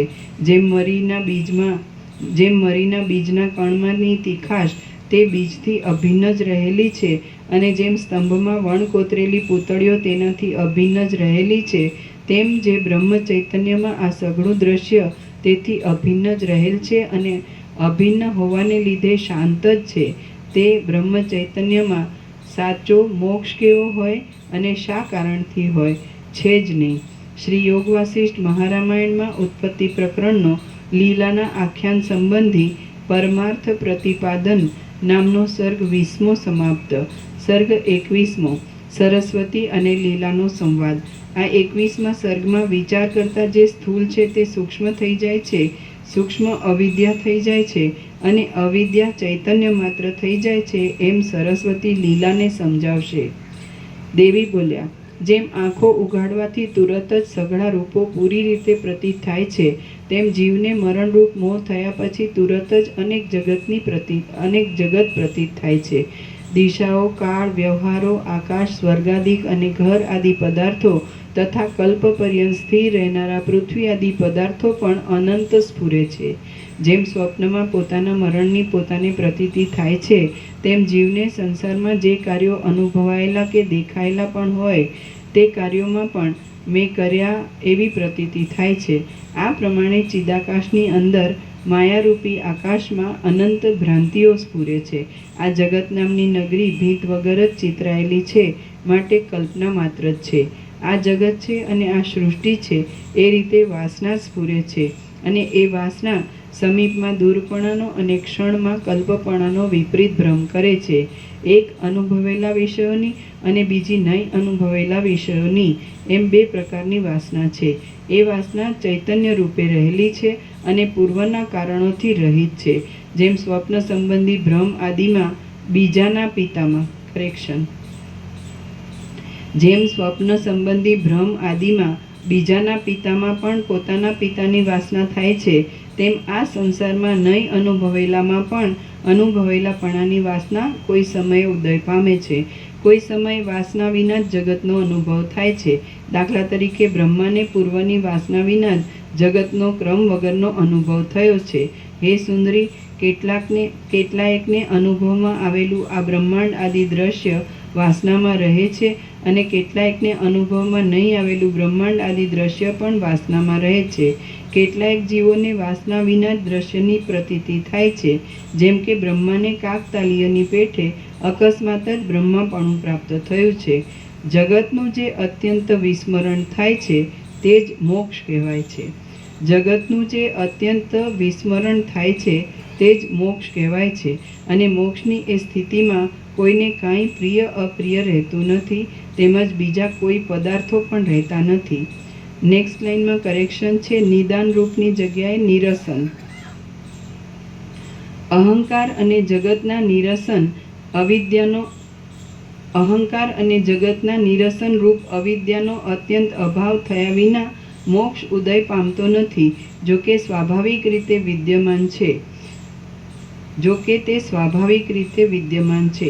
અહંકાર અને જગતના નિરસન રૂપ અવિદ્યાનો અત્યંત અભાવ થયા વિના મોક્ષ ઉદય પામતો નથી, જો કે તે સ્વાભાવિક રીતે વિદ્યમાન છે. જેમ રજ્જુમાં થયેલો ભ્રમરૂપ સર્પ વાસ્તવિક રીતે નહીં છતાં પણ જ્યાં સુધી રજ્જુમાં તેનો અત્યંત અભાવ સમજાય નહીં ત્યાં સુધી ટળતો નથી, તેમ બ્રહ્મમાં પ્રતીત થયેલું આ ભ્રમરૂપ જગત જ્યાં સુધી તે જગતનો અત્યંત અભાવ સમજાય નહીં ત્યાં સુધી ટળતું નથી. સમાધિમાં જગત શાંત થવાની આશા રાખવી જ નહીં, કારણ કે સમાધિમાં જગતની પૂરી શાંતિ થતી નથી, પણ અર્ધી શાંતિ થાય છે. તેથી જેમ મૂર્ખને એક પિશાચના અંતે પાછો તેવો બીજો પિશાચ જોવામાં આવે છે, તેમ વ્યુત્થાન કાળમાં મનુષ્યને પાછું તેવું ને તેવું જગત જોવામાં આવે છે. આ જે વિસ્તીર્ણ સંસાર છે તે બ્રહ્મ જ છે એવો નિશ્ચય છે. જગત અવિદ્યાને લીધે ભાસે છે. એ અવિદ્યાનો બાદ થયા પછી પણ પુનરાવૃત્તિને લીધે જો જગત સ્ફુરે તો તે મિથ્યા જોયેલું હોવાને લીધે બંધન કરનાર થતું નથી. જગત અવિદ્યાને લીધે ભાસે છે. એ અવિદ્યાનો બાદ થયા પછી પણ પુનરાવૃત્તિને લીધે જો જગત સ્ફુરે તો તે મિથ્યા જોયેલું હોવાને લીધે બંધન કરનાર થતું નથી. લીલા બોલી, હે દેવી, તમે કહી ગયા કે અમારા આ રાજા રાણીના જન્મમાં પ્રથમના બ્રાહ્મણ બ્રાહ્મણીના જન્મ સમયની અનુભવેલી વાસના કારણરૂપ છે. જો તેમ હોય તો આ સમયના જે દ્રશ્ય પદાર્થો છે તેઓ તે સમયે નહોતા, માટે તેમનો અનુભવ થયેલો જ ન હોવો જોઈએ. પછી અનુભવ વિના તેમનો સંસ્કાર પણ ન હોવો જોઈએ. આમ સંસ્કાર નહીં રહ્યા છતાં આ સમયના દ્રશ્ય પદાર્થો કેમ થાય છે? દેવી બોલ્યા, તમને આ દ્રશ્ય પદાર્થોની સ્મૃતિ થાય છે તેમાં પિતામહ બ્રહ્માનો સંસ્કાર કારણરૂપ છે. કૌંસમાં કેટલાએકને નહીં અનુભવાયેલું દ્રશ્ય પણ વાસનામાં રહે છે એમ આગળ કહ્યું તેનો એ જ અભિપ્રાય છે. કૌંસ પૂરો. બ્રહ્માને તો પોતાનો દેહ આદિ વાસના વિના જ દેખાય છે, કારણ કે પહેલાંનો બ્રહ્મા મુક્ત થઈ ગયેલો છે. તેથી તેની વાસના હમણાંના બ્રહ્માને હોવી સંભવિત નથી. બ્રહ્માને પૂર્વ બ્રહ્માના દેહની વાસના રહેવી સંભવતી નથી જ. એટલા માટે વાસનાઓ વિના એકલું ચૈતન્ય જ બ્રહ્મા આદિ રૂપે વિવર્ત પામે છે એમ સમજવું. ચૈતન્યનો એવો સ્વભાવ જ છે. કાકતાલીય ન્યાયથી કોઈ પ્રતિભાસમય બ્રહ્મા ઉત્પન્ન થાય છે અને તે માને છે કે આગળના બ્રહ્માથી હું બીજો બ્રહ્મા થયો છું. જગતની ઉત્પત્તિ આ પ્રમાણે છે, માટે કોઈ પણ પ્રદેશમાં અને કોઈ પણ કાળમાં કાંઈ પણ ઉત્પન્ન થયું નથી. કેવળ ચિદાકાશ જ છે, એ વિના બીજું કશું જ નથી. કેવળ ચિદાકાશ જ છે, એ વિના બીજું કશું જ નથી. અનુભવથી થયેલી અને અનુભવ વિના થયેલી બે પ્રકારની વાસનાઓ માયા વિશિષ્ટ બ્રહ્મમાંથી જ ઉત્પન્ન થાય છે. શુદ્ધ બ્રહ્મમાં તો કાર્યકારણ ભાવ આદિ ભેદનો લેશ પણ નથી. કાર્યો, ઉપાદાન કારણો અને નિમિત્ત કારણો એમાંનું કાંઈ પણ શુદ્ધ બ્રહ્મમાં નથી, કારણ કે એ સઘળાનો બાદ થાય છે, પણ એ સર્વ કલ્પનાના અધિષ્ઠાનરૂપ શુદ્ધ બ્રહ્મનો બાદ થતો નથી. જગતના કારણરૂપ જે વાસના છે તે પણ બ્રહ્મનો જ વિવર્ત છે. એટલે જગત અને વાસના એ કહેવા માત્ર જ છે, વાસ્તવિક નથી. આ પ્રમાણે જગત આદિ કાંઈ પણ દ્રશ્ય ઉત્પન્ન જ થયું નથી. કેવળ શુદ્ધ બ્રહ્મ જ છે અને તે પોતાના સ્વરૂપમાં જ રહેલ છે. લીલા બોલી, હે દેવી, અહો, જેમ સૂર્યની કાંતિ પ્રાતઃકાળમાં જગતની શોભાને દેખાડે છે, તેમ તમે મને ઉત્તમ વિચાર દેખાડ્યો છે. એ વિચાર તલસ્પર્શ કરવાથી વધારે વધારે પ્રકાશતો જશે.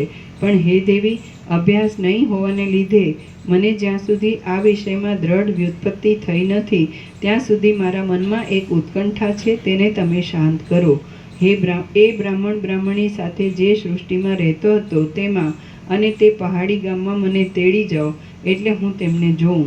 દેવી બોલ્યા, તું પરમ પવિત્ર કારણ બ્રહ્મપણાનું ગ્રહણ સમાધિ કરી આ દેહને ભૂલી જઈને નિર્મળ થા. એટલે જેમ પૃથ્વીમાં રહેલા માણસનો સંકલ્પ આકાશના અંતઃપુરને પ્રાપ્ત થાય છે, તેમ તું ચિદાકાશમાં રહેલા માયાકાશ રૂપ તે સર્ગને અવશ્ય પ્રાપ્ત થઈશ. તું આ દેહના અભિમાનને છોડી દે તો આપણે બંને સાથે જ એ સર્ગને જોઈએ. એ સર્ગના દર્શનના દ્વારમાં આ સ્થૂળ દેહ મોટી અડચણરૂપ છે. લીલા બોલી, હે દેવી, આ સ્થૂળ દેહથી બીજા સર્ગમાં શા માટે જવાય નહીં? એ વિષયમાં જે યુક્તિ હોય તે મારા ઉપર અનુગ્રહનો આગ્રહ રાખીને કહો. દેવી બોલ્યા, જેમ તમે સોનાને વીંટી રૂપે સમજો છો, તેમ આ નિરાકાર બ્રહ્મને તમે અજ્ઞાનથી સાકાર દ્રશ્ય બ્રહ્માંડ સમજો છો.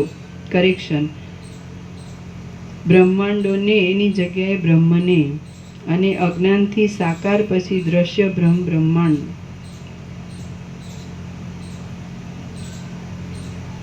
દેવી બોલ્યા, જેમ તમે સોનાને વીંટી રૂપે સમજો છો, તેમ આ નિરાકાર બ્રહ્મને તમે અજ્ઞાનથી સાકાર દ્રશ્ય બ્રહ્માંડ સમજો છો. સોનું વીંટીના રૂપને ધારણ કરે છે, તો પણ તેમાં જેમ વીંટીપણું નથી, તેમ પરબ્રહ્મ જગતરૂપ થયેલ છે, તો પણ તેમાં જગતપણું નથી. આ જગત બ્રહ્મરૂપ જ દેખાય છે. જે દેખાય છે તે બ્રહ્મ જ દેખાય છે. જેમ સમુદ્રમાં ધૂળની કલ્પના કરવામાં આવે છે, તેમ બ્રહ્મમાં માયાની કલ્પના કરવામાં આવે છે. આ પ્રપંચ મિથ્યા જ છે, અને જે જીવ છે તે અદ્વય અને સત્યરૂપ બ્રહ્મ જ છે. આ વિષયમાં ઉપનિષદો, ગુરુઓ અને અનુભવ એ પ્રમાણ છે. જીવ બ્રહ્મ છે અને તે બ્રહ્મને જાણે છે.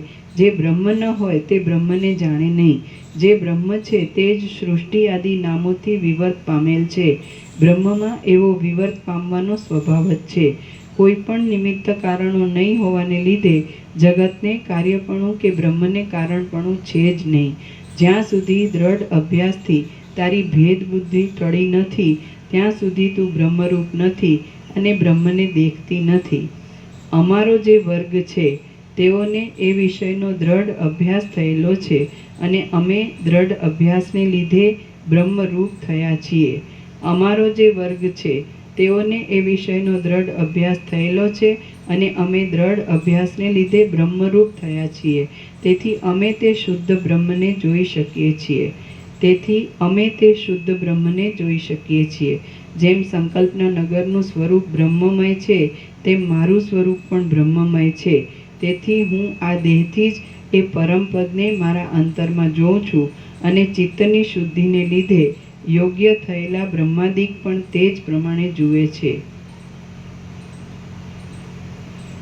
જેમ સંકલ્પના નગરનું સ્વરૂપ બ્રહ્મમય છે તેમ મારું સ્વરૂપ પણ બ્રહ્મમય છે. તેથી હું આ દેહથી જ એ પરમપદને મારા અંતરમાં જોઉં છું અને ચિત્તની શુદ્ધિને લીધે યોગ્ય થયેલા બ્રહ્માદિક પણ તે જ પ્રમાણે જુએ છે. હે સુંદરી, વાસ્તવિક સત્તાથી બ્રહ્મરૂપ આ જગત આદિ સઘળું બ્રહ્મના એક દેશમાં રહ્યું છે. અભ્યાસ નહીં હોવાને લીધે તારો આકાર બ્રહ્મરૂપ થયો નથી, પણ અંતઃકરણમાં ચિદાભાસ રૂપ જ રહેલ છે. તેથી તું બ્રહ્મને કે પૂર્વ સૃષ્ટિને જોતી નથી. આ સ્થૂળ દેહથી પોતાના સંકલ્પના નગરમાં પણ પહોંચાતું નથી તો બીજાના સંકલ્પના નગરરૂપ એવી તમારી પૂર્વ સૃષ્ટિમાં તો કેમ જ પહોંચાય? આથી હે કાર્યો સમજનારાઓમાં શ્રેષ્ઠતાવાળી આ દેહનું વિસ્મરણ કરીને અને લિંગરૂપ દેહ થઈને તું તારી પૂર્વ સૃષ્ટિને જોઈ શકીશ. માટે તે પ્રમાણે તુરત કર. સંકલ્પના નગરમાં તો સંકલ્પરૂપ થયેલાથી જ પહોંચાય છે. બીજા કોઈ જીવતા કે મોયેલાથી ત્યાં પહોંચાતું નથી. જ્યારથી બ્રહ્મની સૃષ્ટિ થઈ છે અને જગતરૂપ ભ્રાંતિ ઉઠી છે ત્યારથી એવો જ દ્રઢ નિયમ બંધાયો છે કે સંકલ્પરૂપ થયા વિના સંકલ્પિત સ્થાનમાં પહોંચાય જ નહીં. લીલા બોલી, હે દેવી, તમે કહી ગયા કે એ બ્રાહ્મણ અને બ્રાહ્મણીના જગતમાં આપણે સાથે જઈશું. તો હે માં, તે વિશે મારે પૂછવાનું છે કે ત્યાં આપણે બંને શી રીતે જઈ શકીશું? હું તો આ દેહને અહીં રાખીને શુદ્ધ સત્વગુણને અનુસરનારા ચિત્ત વડે એ પરલોકમાં જઈ શકીશ, પણ તમે તમારા પોતાના દેહથી ત્યાં શી રીતે આવી શકશો? દેવી બોલ્યા, તારા સંકલ્પરૂપી આકાશનું વૃક્ષ વિદ્યમાન છતાં પણ આકાશરૂપ છે. એ વૃક્ષ સાકાર નથી, તેથી તે કોઈ ભીતથી રોકાય એમ નથી. તેમ પોતે પણ કોઈ ભીતને તોડી નાખે એમ નથી. તે જ પ્રમાણે મારું શરીર છે. મારો દેહ શુદ્ધ સત્વગુણની રચનારૂપ છે અને બ્રહ્મના જ પ્રતિભાસ સ્વરૂપ છે.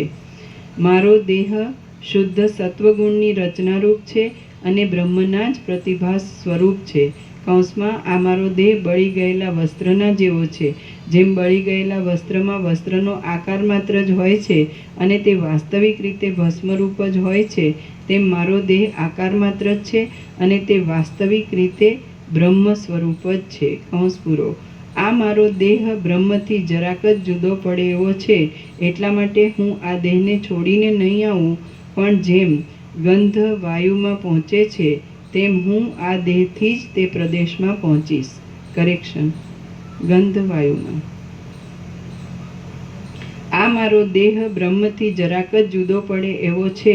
એટલા માટે હું આ દેહને છોડીને નહીં આવું, પણ જેમ ગંધ વાયુમાં પહોંચે છે તેમ હું આ દેહથી જ તે પ્રદેશમાં પહોંચીશ.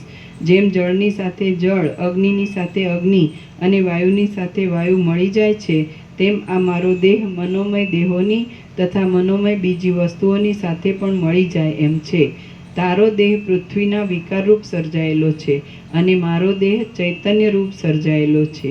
એથી તારો દેહ મારા દેહની સાથે એક અથવા સંયુક્ત થઈને ત્યાં આવી શકે એમ નથી, કેમ કે કલ્પનાના પર્વતને અને સાચા પર્વતને એક રૂપ થવું સંભવે નહીં અને પરસ્પર ભટકાવું પણ સંભવે નહીં.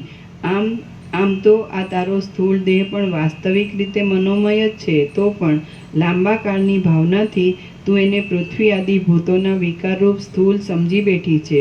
જેમ સ્વપ્નમાં, લાંબા કાળના ધ્યાનમાં, ભ્રમમાં, સંકલ્પમાં અને ગંધર્વ નગરમાં મનોમય પદાર્થોને પણ સ્થૂળ સમજી લેવામાં આવે છે, તેમ આ તારો દેહ મનોમય છતાં પણ સ્થૂળ સમજાયો છે. જ્યારે સમાધિના અભ્યાસથી તારી વાસનાઓ ક્ષીણ થઈ જશે, ત્યારે તારા સ્થૂળ દેહમાં પાછું મનોમયપણું પ્રાપ્ત થશે.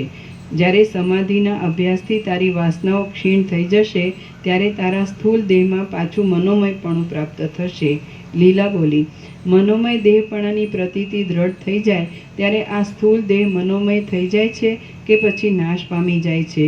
દેવી બોલ્યા, જે પદાર્થનું અસ્તિત્વ હોય તેમાં નાશનો અને અનાશનો ક્રમ સંભવિત છે, પણ જે પદાર્થ વાસ્તવિક રીતે જ છે જ નહીં, તેનો નાશ કેવી રીતે સંભવે?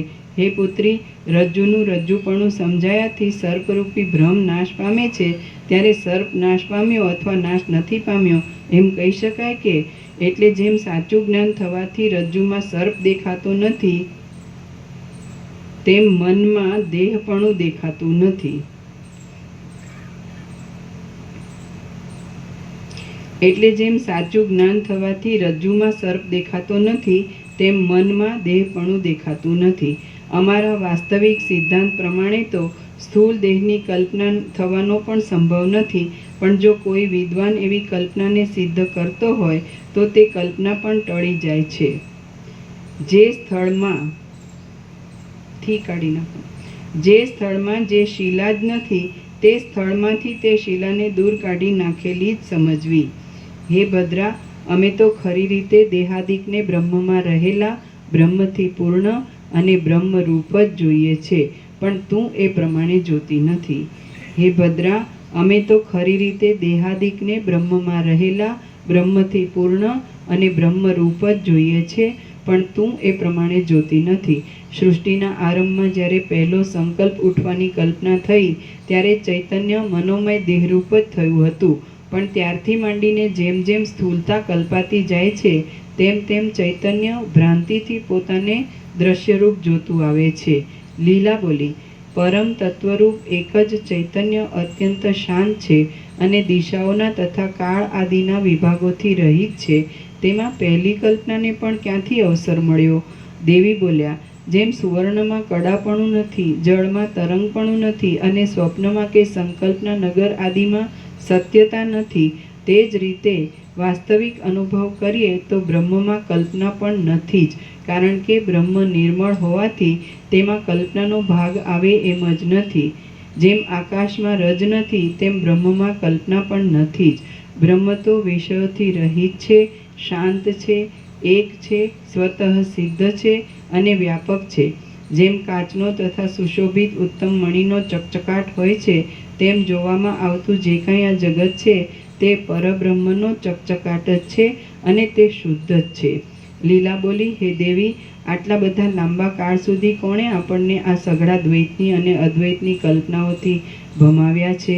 દેવી બોલ્યા, હે તરલા, તને તારા અવિચારોએ જ લાંબા કાળ સુધી ભમાવી છે અને વ્યાકુળ કરી છે. એ અવિચાર સ્વાભાવિક રીતે ઉઠ્યો છે અને તે વિચારથી નાશ પામે છે. એ અવિચાર વિચાર વડે પલકવારમાં નાશ પામે છે, તે પણ બ્રહ્મની સત્તાથી જુદી સત્તાવાળો નથી, એટલે બ્રહ્મમાં એ અવિચારરૂપ અવિદ્યા છે જ નહીં. આથી અવિચાર નથી, અવિદ્યા નથી, બંધન નથી કે મોક્ષ પણ નથી. જે જગત છે તે બાધ રહિત અને શુદ્ધ બોધરૂપ બ્રહ્મ જ છે. આટલા કાળ સુધી તે આ વિચાર કર્યો નથી, તેથી તું સમજી નથી, ભમેલી જ રહી છે અને વ્યાકુળ જ રહી છે. હવે તારા ચિત્તમાં વાસનાઓની અલ્પતારૂપ મુક્તિનું બીજ પડી ચૂક્યું છે, એટલા માટે તું આજથી સમજી છે, મુક્તિને યોગ્ય થઈ છે અને વિવેકવાળી થઈ છે. આ સંસાર નામનું દ્રશ્ય મુદ્દલ ઉત્પન્ન જ થયું જ નથી, માટે તેની વાસના પણ શી હોય અને તે વાસનાથી તારે સંયુક્ત થવાનું પણ શું હોય? પ્રમાતા, પ્રમાણ અને પ્રમેય આ ત્રણનો અત્યંત અભાવ થાય અને મનમાં નિર્વિકલ્પ સમાધિરૂપ એક પરબ્રહ્મનું અનુસંધાન દ્રઢ થાય, ત્યારે વાસના કશી જ વસ્તુ નથી. પ્રમાતા, પ્રમાણ અને પ્રમેય આ ત્રણનો અત્યંત અભાવ થાય અને મનમાં નિર્વિકલ્પ સમાધિરૂપ એક પરબ્રહ્મનું અનુસંધાન દ્રઢ થાય, ત્યારે વાસના કશી જ વસ્તુ નથી. તારા હૃદયમાં વાસનાઓના ક્ષયના બીજરૂપ આ વિચાર કંઈક અંકુરિત થયો છે, તો હવે અનુક્રમે કરીને રાગ દ્વેષાદી વાસનાઓ ઉદય પામશે નહીં. હવે આ સંસારનો સંભવ નિર્મૂળ થઈ જશે અને પરમ નિર્વિકલ્પ સમાધિ અત્યંત સ્થિર થઈ જશે. તું હવે નિર્વિકલ્પ સમાધિને લીધે કેટલેક કાળે માયા અને માયાના કાર્યોના અધિષ્ઠાનરૂપ નિર્મળ આત્માના અવલંબનથી ભ્રાંતિરૂપ કાળાશથી રહિત થઈ જઈશ અને તેના સંસ્કારથી પણ રહિત થઈને તું સર્વ પ્રાણીઓના ભ્રાંતિઓના, તે ભ્રાંતિઓની વાસનાઓના તથા તે વાસનાઓના કારણરૂપ અવિદ્યાના છેડારૂપ એ મોક્ષને પ્રાપ્ત થઈશ. શ્રી યોગ વાસિષ્ઠ મહારામાયણમાં ઉત્પત્તિ પ્રકરણનો લીલાના આખ્યાન સંબંધી વિશ્રાંતિ ઉપદેશ નામનો સર્ગ 21મો સમાપ્ત.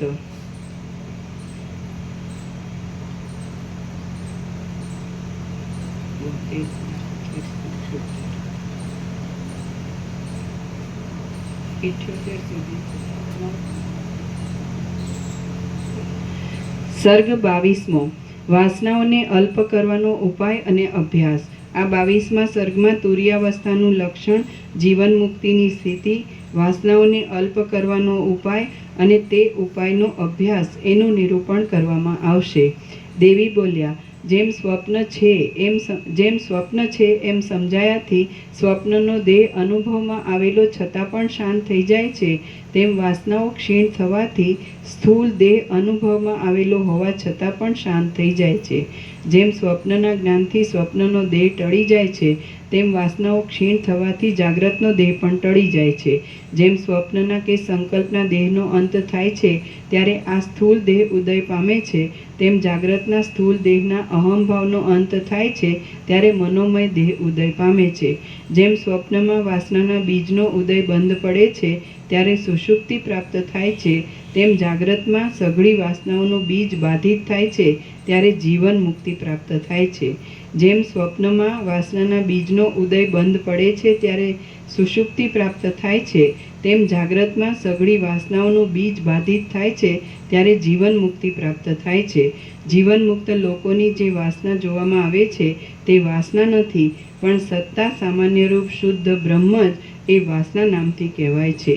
જીવન મુક્ત લોકોની જે વાસના શૂન્યભાસ, પ્રતિભાસ માત્ર જોવામાં આવે છે તે વાસના નથી, પણ સત્તા સામાન્યરૂપ શુદ્ધ બ્રહ્મ જ એ વાસના નામથી કહેવાય છે.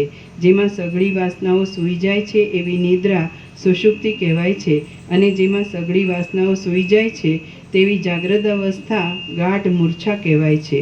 જેમાં સઘળી વાસનાઓ ક્ષીણ થઈ જાય છે તે સ્થિતિ તુર્યાવસ્થા કહેવાય છે. અને પરબ્રહ્મ જાણવામાં આવે તો તુર્યાતીત જાગ્રતમાં પણ છે. સુધારો. તો તુર્યાતીત જાગ્રતમાં પણ તુર્યાતીત છે.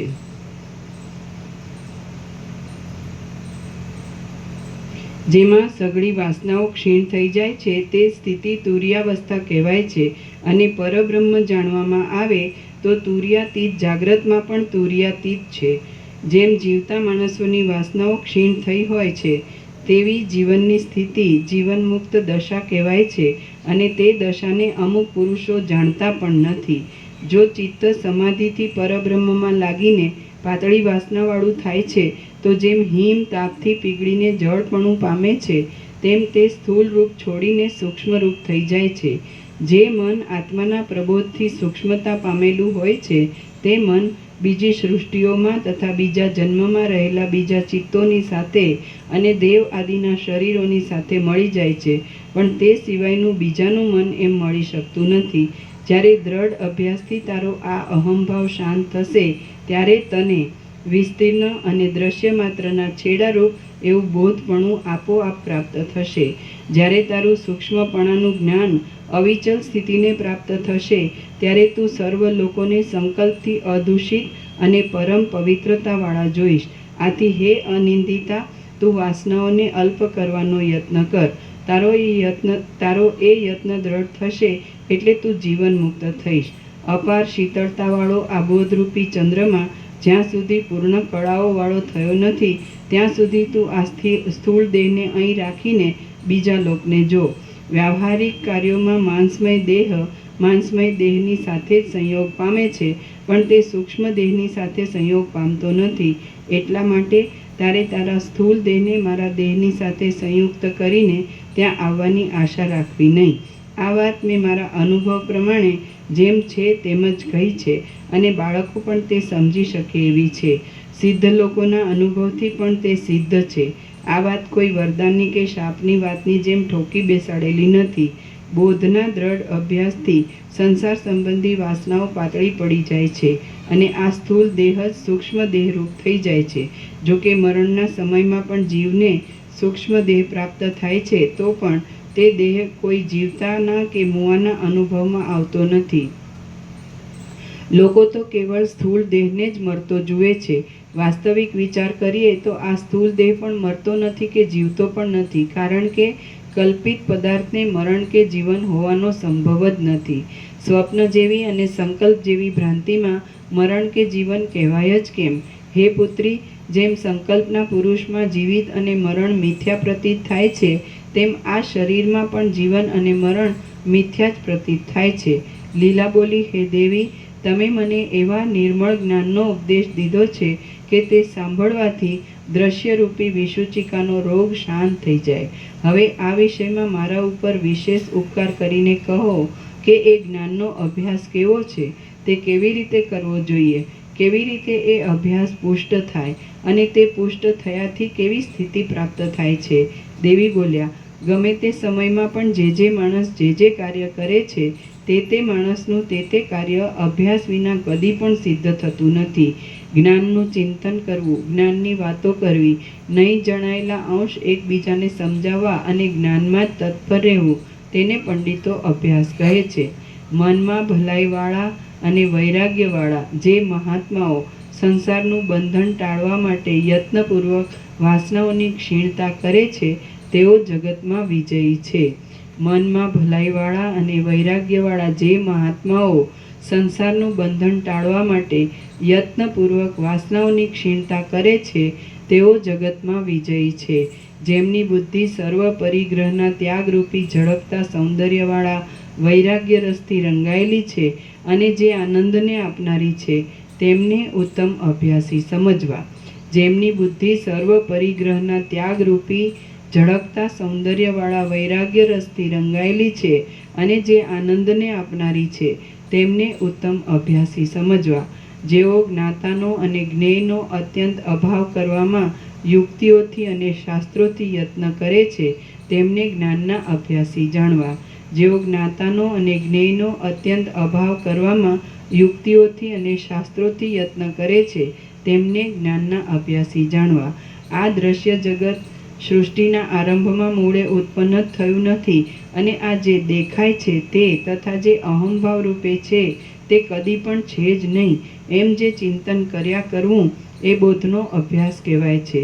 દ્રશ્યનો બાદ થઈ જતાં રાગ દ્વેષાદિકની અલ્પતા થાય છે, અને બ્રહ્મ વિદ્યાના બળથી જે આત્મરતિ ઉત્પન્ન થાય છે, તે જ્ઞાનનો અભ્યાસ કહેવાય છે. દ્રશ્યનું બાધિતપણું જાણ્યા વિના રાગ દ્વેષાદિકને જે અલ્પ કરવામાં આવે છે તે તપ કહેવાય છે, પણ તે જ્ઞાન કહેવાય નહીં. એ તપ તો રાગ દ્વેષાદિને વૃથા રોકનારા દુઃખને જ વિસ્તારે છે. દ્રશ્યનો અત્યંત અભાવ સમજવો એ જ જ્ઞાન છે, અને એ જ બ્રહ્મ કહેવાય છે. દ્રશ્યનો અત્યંત અભાવ સમજવો એ જ જ્ઞાન છે, અને એ જ બ્રહ્મ કહેવાય છે. એવા જ્ઞાનના અભ્યાસથી નિર્વાણ સ્થિતિ પ્રાપ્ત થાય છે. આમ એ અભ્યાસ મહાફલદાયી છે. જેમ શરદ ઋતુમાં મોટી ઝાકળ વીંખાઈ જાય છે, તેમ સંસારરૂપી કૃષ્ણ પક્ષની રાત્રિમાં ચિત્તમાં પ્રવર્તેલી મોહરૂપી મોટી નિદ્રા પણ હિમના જેવા શીતળ વિવેક તથા વૈરાગ્યરૂપી જળના નિરંતર સિંચનોથી અશેષે વીંખાઈ જાય છે. વાલ્મીકી મુનિ એટલું જ કહી રહ્યા તે સમયમાં દિવસ જતો રહ્યો, સૂર્ય આથમી ગયો, અને મુનિઓની સભા તે વાલ્મીકીને પ્રણામ કરી સાયંકાળનું નિત્ય કૃત્ય કરવા માટે ત્યાંથી ઉઠીને સ્નાન કરવા માટે ગઈ. પછી રાત્રિ સમાપ્ત થઈ અને સૂર્યના કિરણો ફૂટ્યા એટલે એ સભા શ્રવણ કરવા માટે ફરી પાછી વાલ્મીકી પાસે આવી. શ્રી યોગ વાસિષ્ઠ મહારામાયણમાં ઉત્પત્તિ પ્રકરણનો લીલાના આખ્યાન સંબંધી વાસનાઓને અલ્પ કરવાનો ઉપાય અને અભ્યાસ નામનો સર્ગ 22મો સમાપ્ત. વાલ્મીકીનો ચોથો દિવસ સમાપ્ત.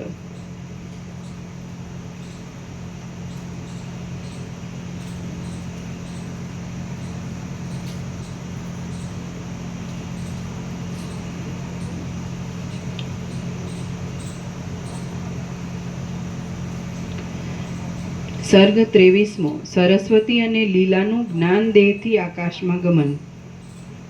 આ 23મા સર્ગમાં સરસ્વતી અને લીલા યોગથી સ્થૂળ દેહનો ત્યાગ કરીને પહાડી ગામ જોવાની ઈચ્છાથી મંડપની અંદર જ પ્રતીત થયેલા મોટા આકાશમાં ગયા એ કથા કહેવામાં આવશે. વસિષ્ઠ બોલ્યા, દ્રઢ અને વિચિત્ર આંગણિયાઓવાળા દ્વારોના ગોખવાળા એ અંતઃપુરના મંડપમાં ચતુર ચિત્તવાળા બીજા સર્વે માણસો સૂઈ રહ્યા હતા. તે સમયે સરસ્વતી દેવી તથા લીલા એ બે વીરાંગનાઓ પણ ચીમડાયેલી માળાઓથી તથા વસ્ત્રોથી ઢંકાયેલા શબના પડખામાં આસનો પર બેઠી, નિર્મળ, નિષ્કલંક અને સઘળી કળાઓથી સંપૂર્ણ એવા ચંદ્રના જેવા પોતાના મુખોથી તે બંને મંડપને શોભાવતી હતી અને પુષ્પોના સમૂહમાંથી નીકળેલા ઘાટા સુગંધથી ભરપૂર થઈ રહી હતી. તે રાત્રિએ ઉપર પ્રમાણે પરસ્પર વાતો કરીને તેઓ ત્યાંથી સમાધિના સ્થાનમાં ગઈ. ત્યાં જાણે રત્નના સ્તંભમાં કોતરેલી પૂતળીઓ હોય અને જાણે ભીંતમાં આલેખેલી પ્રતિમાઓ હોય તેમ તે બંને નિશ્ચળ થઈને બેઠી. જેમ ચોમેર સુગંધને ફેલાવનારી બે કમલિનીઓ સાયંકાળે સંકોચ પામે તેમ સંકોચ પામેલી એ બે સ્ત્રીઓએ સઘળી ચિંતાઓ છોડી દીધી. શરદ ઋતુના વાયુવિહીન સમયમાં પર્વત ઉપર ઉતરેલી વાદળીઓની બે પંક્તિઓની જેમ તે બે સ્ત્રીઓ અત્યંત શાંત, શુદ્ધ અને ચલન રહિત હતી. જેમ કલ્પવૃક્ષની બે સુશોભિત લતાઓ બીજી ઋતુ પ્રાપ્ત થતાં આગલા રસને છોડી દે છે, તેમ તે બંનેએ નિર્વિકલ્પ સમાધિ કરીને સઘળા બાહ્ય અનુસંધાનો છોડી દીધા હતા. કરેક્શન છે, આ હું છું. આ હું છું અને આ જગત છે એવી ભ્રાંતિરૂપી દ્રશ્ય મુદ્દલ ઉત્પન્ન જ થયું નથી અને તેનો અત્યંત અભાવ જ છે એમ જ્યારે તેમના અનુભવમાં આવ્યું ત્યારે તેમનો આ દ્રશ્યરૂપી પિશાચ અત્યંત અસ્ત પામી ગયો. હે નિર્દોષ રામ, અમે તો જે આદિમાં હોતું નથી તે વર્તમાનમાં પણ હોતું જ નથી એ સિદ્ધાંતથી જગતને મિથ્યા જ સમજેલા છીએ.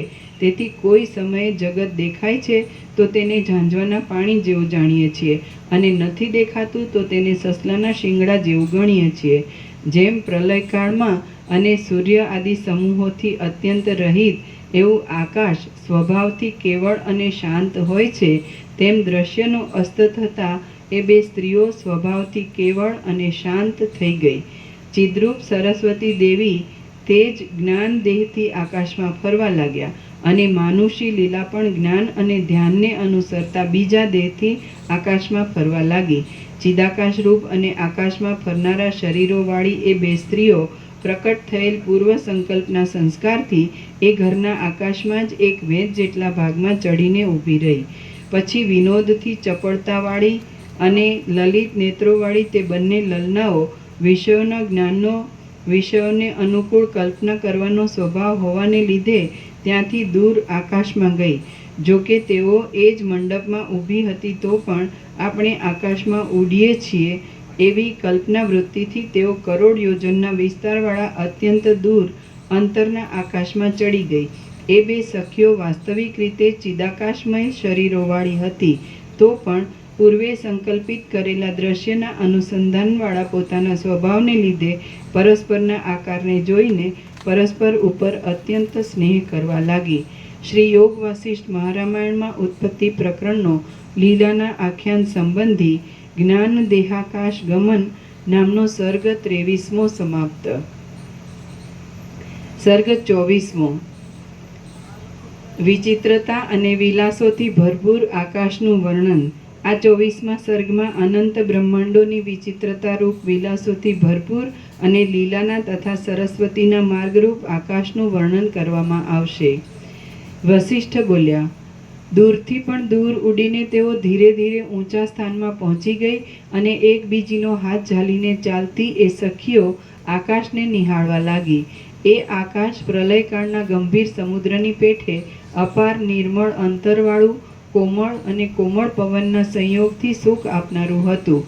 તે સૌમ્ય શૂન્યતારૂપ જળમાં નિમગ્ન કરીને બહુ આનંદ ઉપજાવનારું, અત્યંત શુદ્ધ, ગંભીર અને સજ્જનના મન કરતાં પણ અધિક પ્રસન્ન હતું.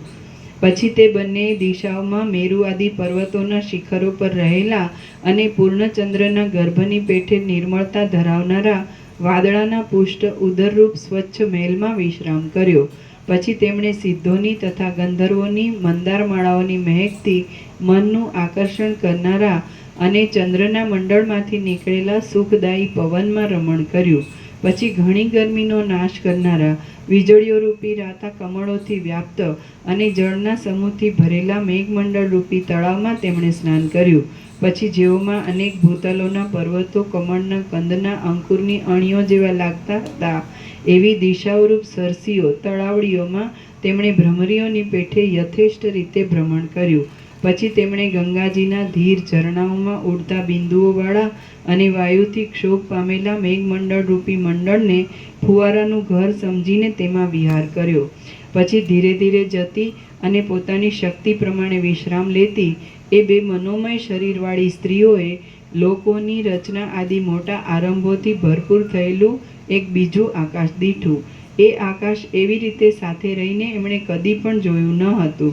બહુ ગંભીર હોવાને લીધે તે અનેક કરોડ બ્રહ્માંડોથી પણ પૂરાય એમ ન હતું. ઊંચે ઊંચે એકબીજાની ઉપર ગોઠવાયેલા વિચિત્ર આભરણો જેવા જુદા જુદા વિમાનયુક્ત ભૂતળોથી એ આકાશ જુદા જુદા સ્થળોમાં વ્યાપ્ત હતું. ચારે બાજુ અવકાશોને પૂરી દેતા મેરુ આદિ મહાપર્વતોના માણિક્યમય ભાગોથી મધ્ય ભાગમાં તે પ્રલયકાળના અગ્નિની જ્વાળાઓ જેવું લાગતું હતું. એ પર્વતોના મોતીમય શિખરોની કાંતિઓના સમૂહોથી તે હિમાલયના શિખરની જેમ શોભતું હતું. સુવર્ણમય પર્વતોના સ્થળોની પ્રભાઓથી તે સુવર્ણના સ્થળ જેવું દીપતું હતું. પર્વતોમાં રહેલા મોટા મરકતમણીઓની કાંતિઓથી તે લીલા ઘાસવાળી પૃથ્વીની પેઠે શ્યામ જણાતું હતું. જોનારને કે જોવાના પદાર્થોને જુદા જુદા દેખાવ ન આપે એવા ઉત્પન્ન થયેલા પ્રૌઢ અંધકારથી તે કાળાશ ભર્યું હતું. કોઈ સ્થળમાં ત્યાં પારિજાતની લતાઓના વનો ઉપર અનેક વિમાનો ફરતા હતા. તેથી પાસે રહેનારાઓને તે વનોની મંજરી જેવું લાગતું હતું અને દૂર રહેનારાઓને તે વૈડૂર્યમણીની ભૂમિકા જેવું લાગતું હતું. એ આકાશમાં મનના સરખા વેગવાળા મોટા મોટા સિદ્ધ લોકો જવા આવવાથી વાયુના વેગને પણ અટકાવી દેતા હતા. ત્યાં વિમાનોરૂપી ઘરોમાં બેઠેલી દેવતાઓની સ્ત્રીઓના ગાયનોનો અને વાજિંદ્રોનો ઘોંઘાટ જામી રહ્યો હતો. ત્યાં ત્રૈલોક્યના ઉત્તમ પ્રાણીઓના સમૂહો ફરતા હતા. તેથી ભીડ જામી ગઈ હતી. ત્યાં દેવતાઓના અને દૈત્યોના અનેક ટોળા એકબીજાથી અદૃશ્ય રૂપે રહીને ફરતા હતા. આસપાસના ભાગોમાં કુષ્માંડોના, રાક્ષસોના અને પિશાચોના મંડળો ઊભા હતા. ત્યાં દેવતાઓના વિમાનો આવહ અને પ્રવહ વગેરે વાયુઓના જેવા મોટા વેગથી આવ જા કરતા હતા. ચાલ્યા જતા વિમાનોની સુસવાટીનો શબ્દ ત્યાં જાણે મુઠ્ઠીમાં પકડાઈ શકે એવો ઘાટો સંભળાતો હતો. વાયુના યંત્રરૂપી જ્યોતિષચક્ર ગ્રહોના અને નક્ષત્રોના અત્યંત સંચારથી કંપ્યા કરતું હતું. પાસે રહેલા સૂર્યના તડકાથી તપી ગયેલા નાના મોટા સિદ્ધો પોતપોતાના સ્થળો છોડીને દૂર જતા હતા. ત્યાં નાના વિમાનો સૂર્યથી બળી જતા હતા અથવા સૂર્યના ઘોડાઓના મુખોમાંથી નીકળતા પવન વડે દૂર ઉડી જતા હતા. લોકપાલ દેવતાઓ તથા અપ્સરાઓના સમૂહોના સંચારથી અને તેઓના નેત્ર આદિ અંગોની ચેષ્ટાઓથી આકાશ ચંચળ થઈ ગયું હતું. ત્યાં દેવાંગનાઓની દાસીઓએ બાળવા માંડેલા ધૂપના ધુમાડાઓથી જાણે વાદળા ચડ્યા હોય એમ લાગતું હતું. ત્યાં દેવતાઓએ પોતપોતાના લોકમાં તેડેલી અપ્સરાઓ ઉતાવળથી તે લોકમાં જતી હતી અને તેમના કેટલાક આભરણો પડી જતા હતા. ત્યાં આકાશની નીલતા સામાન્ય સિદ્ધ લોકોના ઉગ્ર પ્રભાવને ઢાંકી દેનારા તમોગુણના બળ જેવી જણાતી હતી. ત્યાં બળવાન સિદ્ધ લોકોની બળપૂર્વકની આવજાવને લીધે વાદળા વિખાઈ ગયા હતા અને પાસે રહેલા હિમાલય, મેરુ તથા મંદ્રાચલના શિખરો ઉપર વિસામો લેવા રહ્યા હતા. આથી તે પર્વતો જાણે વસ્ત્રો ઓઢીને બેઠા હોય એવા જણાતા હતા. ત્યાં ચારે બાજુ કાગડાઓ, ઘુવડો, ગીધો અને ગીધના પક્ષીઓ ટોળે ટોળા થઈને ઉડતા હતા. સમુદ્રમાં જેમ તરંગો નાચે તેમ એ આકાશના પ્રદેશોમાં ડાકણોના ટોળા નાચતા હતા. કૂતરા, કાગડા, ઊંટ અને ગધેડાના જેવા મોઢાવાળી અનેક યોગિનીઓ સેંકડો યોજન સુધી જઈને પાછી આવતી હતી. સિદ્ધોના અને ગંધર્વોના જોડા લોકપાલોની આગળ પણ ધુમાડાઓની પેઠે ધૂસરા લાગતા વાદળારૂપી મંદિરોમાં સુરતોત્સવ કરતા હતા. માર્ગમાં ચાલનારા લોકો સ્વર્ગમાં થતા દિવ્ય ગાયનોથી તથા દિવ્ય સ્તોત્રોથી ઉન્મત્ત થતા હતા અને કામથી આતુર થતા હતા. નિરંતર ચાલ્યા કરતા જ્યોતિષ ચક્રમાં સૂર્ય આદિની ગતિ ઉપરથી પખવાડિયા આદિ કાળનું પ્રમાણ કરી શકાતું હતું. વાયુના સ્કંદોરૂપી ખાડાઓમાં આકાશગંગાનું જળ વહેતું હતું. દેવતાઓના બાળકો આશ્ચર્યોને જોવા સારું વ્યગ્ર થઈને ફરતા હતા. વજ્ર, ચક્ર, ત્રિશૂળ, તલવાર અને સાંગો દેવતાઓ રૂપે દેહધારી થઈને ફરતા હતા. કોઈ ઠેકાણે ભીંત વગરના ઘરો જોવામાં આવતા હતા, તો કોઈ સ્થળમાં નારદજી તંબુરો લઈને ગાયન કરતા હતા. કોઈ સ્થળમાં પુષ્કરાવર્ત આદિ પ્રલયકાળના મેઘોએ વાદળાના માર્ગમાં ભારે ગરબડ મચાવી હતી, તો કોઈ સ્થળમાં પ્રલયકાળના મેઘો પણ મૂંગા રહેવાથી ચિત્રમાં આલેખેલા જેવા દેખાતા હતા. કોઈ સ્થળમાં વાદળા કાજળના ઉછળતા મોટા પર્વતો જેવા સુંદર દેખાતા હતા, તો કોઈ સ્થળમાં ગ્રીષ્મ ઋતુના અંત સમયમાં વાદળા સૂર્યના કિરણો લાગવાથી સોનાના રસ જેવા સુશોભિત લાગતા હતા. કોઈ સ્થળમાં દિશાઓ બળતી હતી અને તેના તાપથી આકાશ ધગધગી રહ્યું હતું. પૂર્વ રામાયણમાં ઋષ્યમુખ પર્વત ઉપર જે પ્રમાણે મેઘોને વરસતા વર્ણવ્યા છે, તે પ્રમાણે ત્યાં કોઈક સ્થળમાં મેઘો વરસી રહ્યા હતા અને તેઓ કાળા વસ્ત્રો જેવા લાગતા હતા. વળી કોઈ સ્થળમાં જળના સમૂહ જેવી શૂન્યતા નિશ્ચળ સમુદ્રના જેવી ગંભીર જણાતી હતી. કોઈ સ્થળમાં મોટા મોટા વિમાનો જાણે વાયુરૂપ નદીમાં ઘાસ અને પાંદડા તણાતા જતા હોય એવા લાગતા હતા, તો કોઈ સ્થળમાં નિર્મળ રીતે પ્રકાશતી શ્યામતા ઉડતા ભ્રમરોની પીઠ જેવી જણાતી હતી. કોઈ સ્થળમાં વાયુથી ઉડતી અને પહાડી નદી જેવી લાગતી ધૂળથી ત્યાં ધૂસરપણું થઈ રહ્યું હતું, તો કોઈ સ્થળમાં વિમાનોમાં બેઠેલા દેવતાઓની કાંતિરૂપ ત્યાં વિચિત્રતા થઈ રહી હતી. કોઈ સ્થળમાં માતૃકા કહેવાતી દેવીઓના મંડળો નગ્ન થઈને નાચતા હતા, તો કોઈ સ્થળમાં નિરંતર મદ્યપાનથી મત્ત રહેનારી યોગિનીઓ ધમાધમ મચાવી રહી હતી. કોઈ સ્થળમાં શાંત અને વિશ્રાંતિ પામેલા મુનિઓ સમાધિ ધરીને બેઠા હતા, તો કોઈ સ્થળમાં કોલાહલ તથા ક્રોધાદિક નહીં હોવાથી સમતા હતી અને સાધુઓના ચિત્ત જેવી મનોહરતા હતી. કોઈ સ્થળમાં કિન્નરોના, ગંધર્વોના અને દેવાંગનાઓના મંડળો ગાયન કરતા હતા. કોઈ સ્થળમાં અનેક નગરો નિશ્ચળ દેખાતા હતા, તો કોઈ સ્થળમાં મોટા મોટા નગરો ગતિ કરતા દેખાતા હતા. કોઈ સ્થળોમાં રુદ્રોના અનેક નગરો દેખાતા હતા. કોઈ સ્થળમાં બ્રહ્માના અનેક નગરો દેખાતા હતા. કોઈ સ્થળમાં માયાએ કરેલા અનેક નગરો દેખાતા હતા અને કોઈ સ્થળમાં ભવિષ્યકાળમાં નગરો થયાનું જણાતું હતું.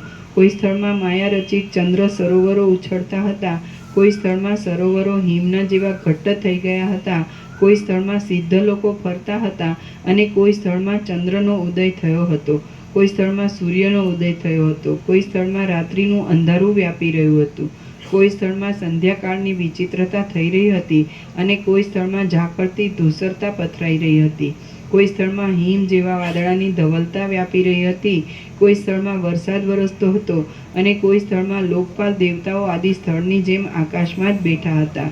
કોઈ સ્થળમાં દેવતાઓ તથા દૈત્યોના ટોળા ઊંચે નીચે જવામાં વ્યગ્ર રહ્યા હતા, તો કોઈ સ્થળમાં એ ટોળા પૂર્વ, પશ્ચિમ, ઉત્તર અને દક્ષિણ દિશામાં વ્યાકુળતાથી ફરતા હતા. કોઈ સ્થળમાં લાખો યોજન સુધી માંડ પર્વતો કોઈ સ્થળમાં લાખો યોજન સુધી પણ પર્વતો માંડ માંડ મળે એમ હતું. કોઈ સ્થળમાં અટલ અંધારું વ્યાપી રહ્યું હતું અને કોઈ સ્થળમાં છીપરના ગર્ભ જેવું કઠણપણું જણાતું હતું. કોઈ સ્થળમાં અવિનાશી મહાન તેજ વ્યાપી રહ્યું હતું.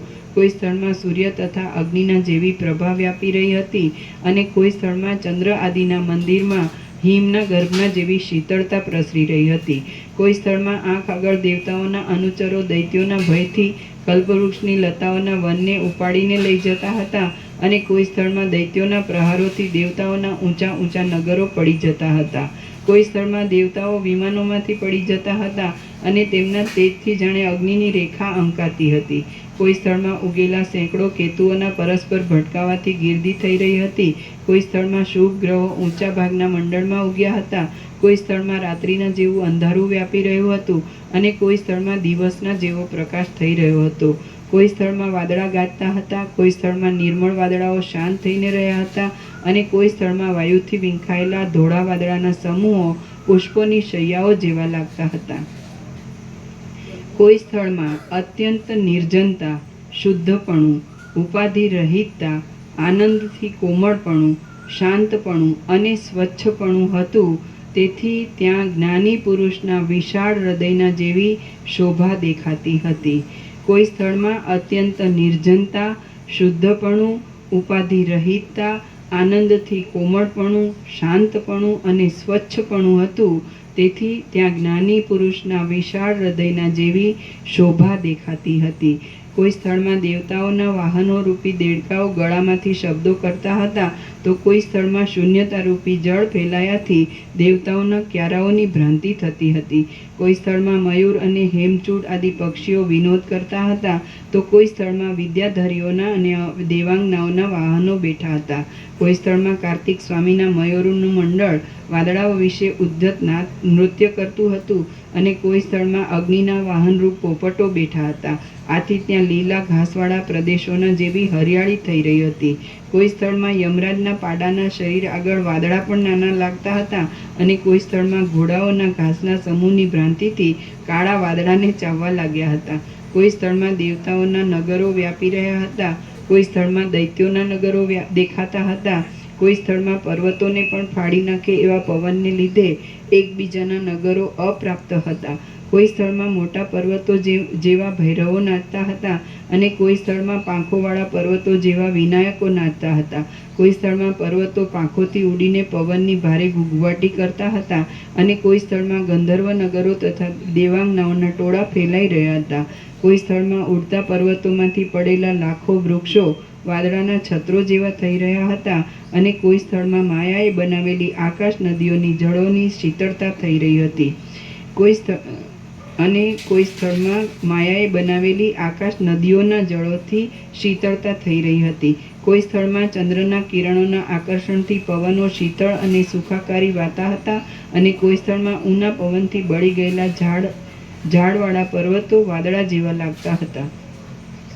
કોઈ સ્થળમાં વાયુ અત્યંત શાંત થઈ જવાથી લેશ માત્ર પણ શબ્દ થતો ન હતો અને કોઈ સ્થળમાં પર્વતો જેવા વાદળાની સેંકડો શિખાઓ પ્રગટી હતી.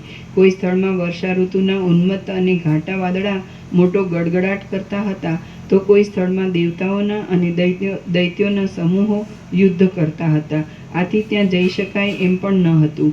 કોઈ સ્થળમાં આકાશ કમલિનીઓમાં રહેનારી હંસીઓ શબ્દ કરીને હંસોને બોલાવતી હતી અને કોઈ સ્થળમાં પવન આકાશગંગાના કાંઠાઓમાં ઉગેલી કમલિનીઓની સુગંધને લૂંટી જતો હતો. કોઈ સ્થળમાં સાક્ષાત ગંગા આદિ નદીઓની સ્થિતિને લીધે માછલા, મગરો, કરચલા, શંખલા અને કાચબાઓ ઠેકતા હતા. કોઈ સ્થળમાં સૂર્ય પૃથ્વીના પછવાડીના ભાગ ઉપર આવતો હતો એટલે ઊંચે પ્રસરેલી પૃથ્વીની કાળી છાયાની ગતિથી ચંદ્રગ્રહણ થતું હતું. કોઈ સ્થળમાં સૂર્ય ચંદ્રના પછવાડીના ભાગ ઉપર આવતો હતો એટલે સૂર્ય અને પૃથ્વીની વચ્ચે ચંદ્ર આવવાને લીધે પૃથ્વી પર સૂર્ય ઢંકાયેલો દેખાતા સૂર્યગ્રહણ થતું હતું. કોઈ સ્થળમાં દેવતાઓએ માયાથી બનાવેલા પવનોને લીધે માયાની ફૂલવાડીઓ હાલતી હતી અને કોઈ સ્થળમાં પુષ્પોમાંથી પડતા મકરંદરૂપી હિમની વૃષ્ટિથી દેવાંગનાઓ ત્રાસ પામતી હતી. આમ જેમ ઉંબરાના ફળની અંદર જંતુઓ ભમે છે, તેમ તે આકાશમાં ત્રૈલોક્યના પ્રાણીઓ ભમતા હતા. તે સરસ્વતી અને લીલા એવા એ ઊંચા આકાશમાં ફરીને પાછા પૃથ્વી પર જવાને સજ્જ થયા. શ્રી યોગ વાસિષ્ઠ મહારામાયણમાં ઉત્પત્તિ પ્રકરણનો લીલાના આખ્યાન સંબંધી ગગન વર્ણન નામનો સર્ગ 24મો સમાપ્ત. સર્ગ 25મો સમુદ્રો, દ્વીપો અને બ્રહ્માંડના આવરણો યુક્ત ભૂમંડળનું વર્ણન.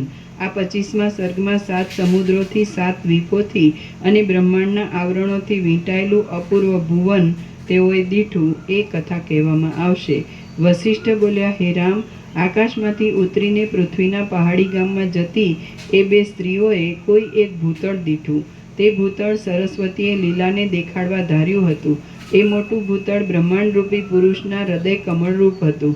તેમાં દિશાઓરૂપી 8 પાંખડીઓ હતી, પર્વતોરૂપી ઘાટા કેસરાઓ હતા અને તેમાં મધુર આમોદ, હર્ષ તથા સુગંધનો સુંદર સમૂહ વ્યાપી રહ્યો હતો.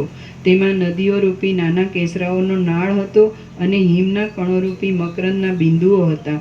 તેમાં રાત્રિરૂપી ભ્રમરીઓ ફરતી હતી અને પ્રાણીઓરૂપી મચ્છરો વ્યાપી રહ્યા હતા.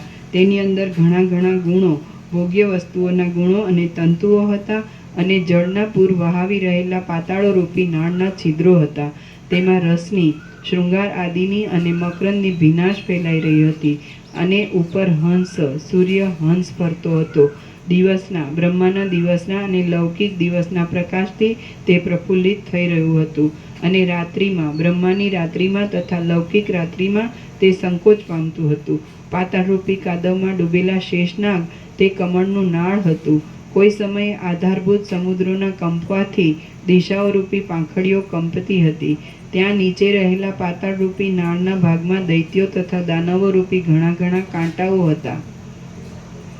ત્યાં પોતાના વંશના બીજરૂપ અને સંભોગમાં સુકુમાર એવી દૈત્યોની સ્ત્રીઓના સમૂહરૂપી વેલ પર્વતોરૂપી મોટા બીજોના મૂળ ભાગ સુધી પહોંચી ગઈ હતી. એ ભૂતળરૂપી કમળમાં તેમણે જંબુદ્વીપરૂપી મોટી ડોડી જોઈ. તેમાં નદીરૂપી નાના કેસરાઓ હતા અને નગરો તથા ગ્રામોરૂપી મોટા કેસરાઓ હતા. તેમાં હિમાલય આદિ કુલ પર્વતોરૂપી 7 ઊંચા બીજ શોભી રહ્યા હતા અને તેમાં વચમાં રહેલું મેરુ પર્વતરૂપી બીજ જાણે આકાશને દબાવી દે એવું ઊંચું હતું. તેમાં સરોવરરૂપી હિમની કણીઓ હતી, વનો તથા જંગલોરૂપી પરાગ હતા અને સ્થળોના સર્વ પ્રદેશમાં રહેતા લોકોના સમૂહો ભ્રમરોના મંડળરૂપ હતા. સેંકડો યોજનોમાં વિસ્તાર પામેલા અને પ્રત્યેક પૂનમે વૃદ્ધિ પામનારા ચારે દિશાઓના સમુદ્રરૂપી ભ્રમરોથી એ ડોડી વ્યાપ્ત હતી. દિશાઓરૂપી 8 પાંખડીઓમાં રહેલા દેવલોકના સમૂહરૂપી ભ્રમરોથી તે ઘેરાયેલી હતી અને પ્રિયવ્રતના પુત્ર 9 રાજાઓએ તેને 9 પ્રકારે વહેંચેલી હતી. તે 1,00,000 યોજનના વિસ્તારવાળી હતી, રજરૂપી પરાગની કણીઓથી વ્યાપ્ત હતી અને અનેક દેશોના સમૂહરૂપ સ્થિર હિમના કણોવાળી હતી.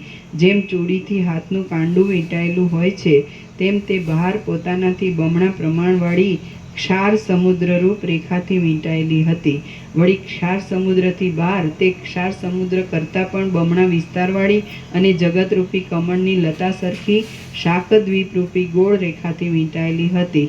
શાકદ્વીપથી બહાર તેથી પણ બમણા પ્રમાણવાળી તે નવીન દૂધથી ભરેલા ક્ષીર સમુદ્રરૂપ સ્વાદિષ્ટ અને શીતળ રેખાથી વીંટાયેલી હતી.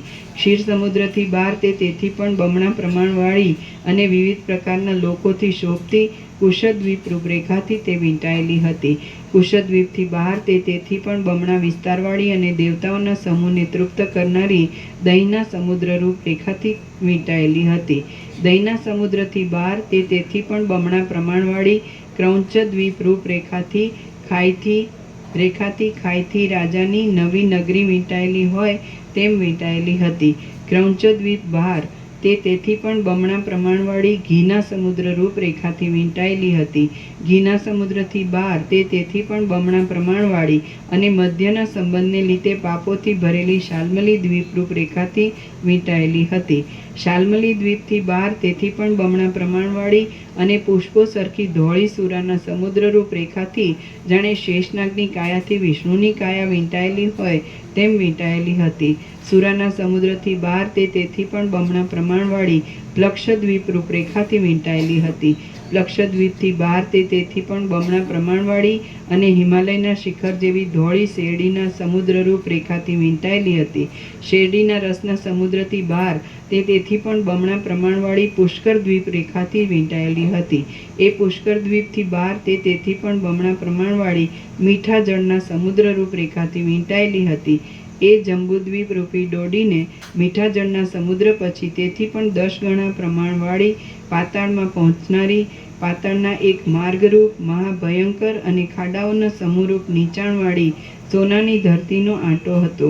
એ ધરતી પછી તેથી પણ 10 ગણી ઊંચી ચારે દિશાઓમાં આકાશ પર્યંત પહોંચેલી ખાડાઓના સમૂહથી ભય ઉપજાવનારી અર્ધભાગમાં સૂર્યના પ્રકાશને લીધે અર્ધસંકોચ પામેલા અંધકારરૂપી નીલકમળોની પંક્તિઓવાળી તેમજ અનેક પ્રકારના માણિક્યમય શિખરોના તળાવમાં ઉગેલા કલ્હારોથી, કુમુદોથી તથા પદ્મથી શોભતી લોકાલુક પર્વતરૂપી ઊંચી, મોટી તથા ઉત્તમ ગુણોવાળી માળા વીંટાયેલી હતી.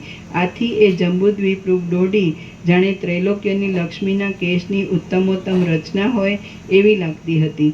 એ દોડીને લોકાલોક પર્વત પછી સર્વ કરતાં 10 ગણા પ્રમાણવાળા અજ્ઞાતભૂત સંચાર, જેમાં પ્રાણીઓનો સંચાર જણાતો નથી, એ નામના અરણ્યનો ફરતો આંટો હતો. એ અરણ્ય પછી સેંકડો કરોડ યોજનોના પ્રમાણવાળી સુવર્ણના જેવી અને 2 ભાગવાળી બ્રહ્માંડની ઘાટી ભીંતનો ફરતો આંટો હતો. એ ભીંત પછી સર્વ કરતાં 10 ગણા ને આકાશની પેઠે શોભતા અપાર જળનો ચારે દિશાઓમાં આંટો હતો. જળ પછી સર્વ કરતાં 10 ગણા પ્રમાણવાળા મેરુ આદિ પર્વતોને પણ પીગળાવી નાખે એવી મોટી જ્વાળાઓવાળા અગ્નિનો ફરતો આંટો હતો. અગ્નિ પછી સર્વ કરતાં 10 ગણા પ્રમાણવાળો મેરુ આદિ પર્વતોના સમૂહને પણ ખડની પેઠે તથા શૂળની પેઠે ઉડાડી નાખે એવા મોટા મોટા પર્વતોને પણ ફાડી નાખે તેવા બીજાઓના વેગને તોડનારા અને પદાર્થોના શૂન્યપણાને લીધે સુસવાટી વગરના એવા પવનનો ફરતો આંટો હતો. એ પવન પછી સર્વ કરતાં 10 ગણા પ્રમાણવાળા એક આકારવાળા અને શૂન્યતાવાળા આકાશનો ફરતો આંટો હતો. એ પ્રમાણે સમુદ્રોથી, મોટા પર્વતોથી, લોકપાલોથી, દેવતાઓથી, નગરોથી, આકાશથી અને ભૂતળથી વ્યાપ્ત થયેલું બ્રહ્માંડનું એ ઉદર જોઈને લીલાએ તુરત પૃથ્વીમાં પોતાના પ્રથમ ઘરના આધારરૂપ એવું તે ઊંડું પહાડી ગામ દીઠું. શ્રી યોગ વાસિષ્ઠ મહારામાયણમાં ઉત્પત્તિ પ્રકરણનો લીલાના આખ્યાન સંબંધી ભૂલોક વર્ણન નામનો સર્ગ 25મો સમાપ્ત. સર્ગ 26મો. લીલાને પોતાના ઘરમાં સ્વજનોનું દર્શન થયું. આ 26મા સર્ગમાં પોતાના ઘરમાં સ્વજનોનું દર્શન થયા પછી તથા તેઓનો વિલાપ સાંભળ્યા પછી ત્યાં જ ઊભેલી લીલા ઉપર સરસ્વતીએ અનુગ્રહ કર્યો એ કથા કહેવાશે અને જગતનું તત્વ પણ કહેવાશે.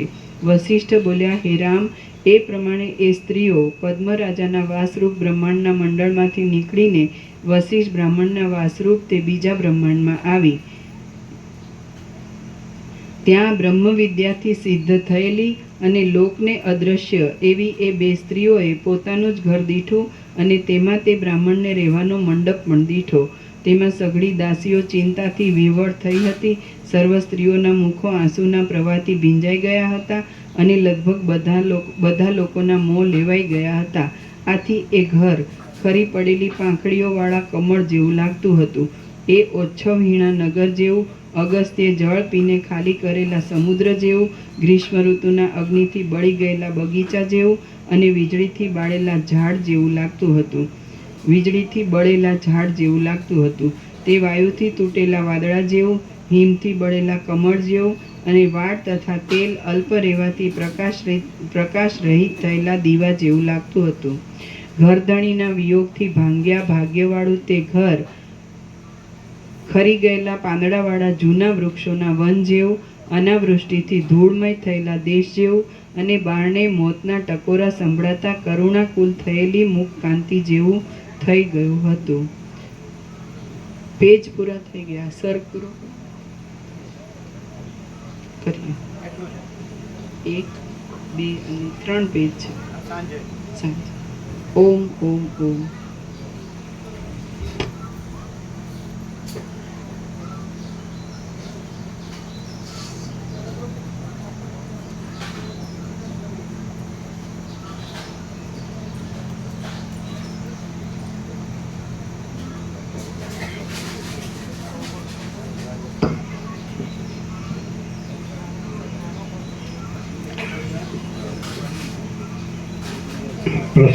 प्रसाद दो सबको, गंगा जल दो सबको.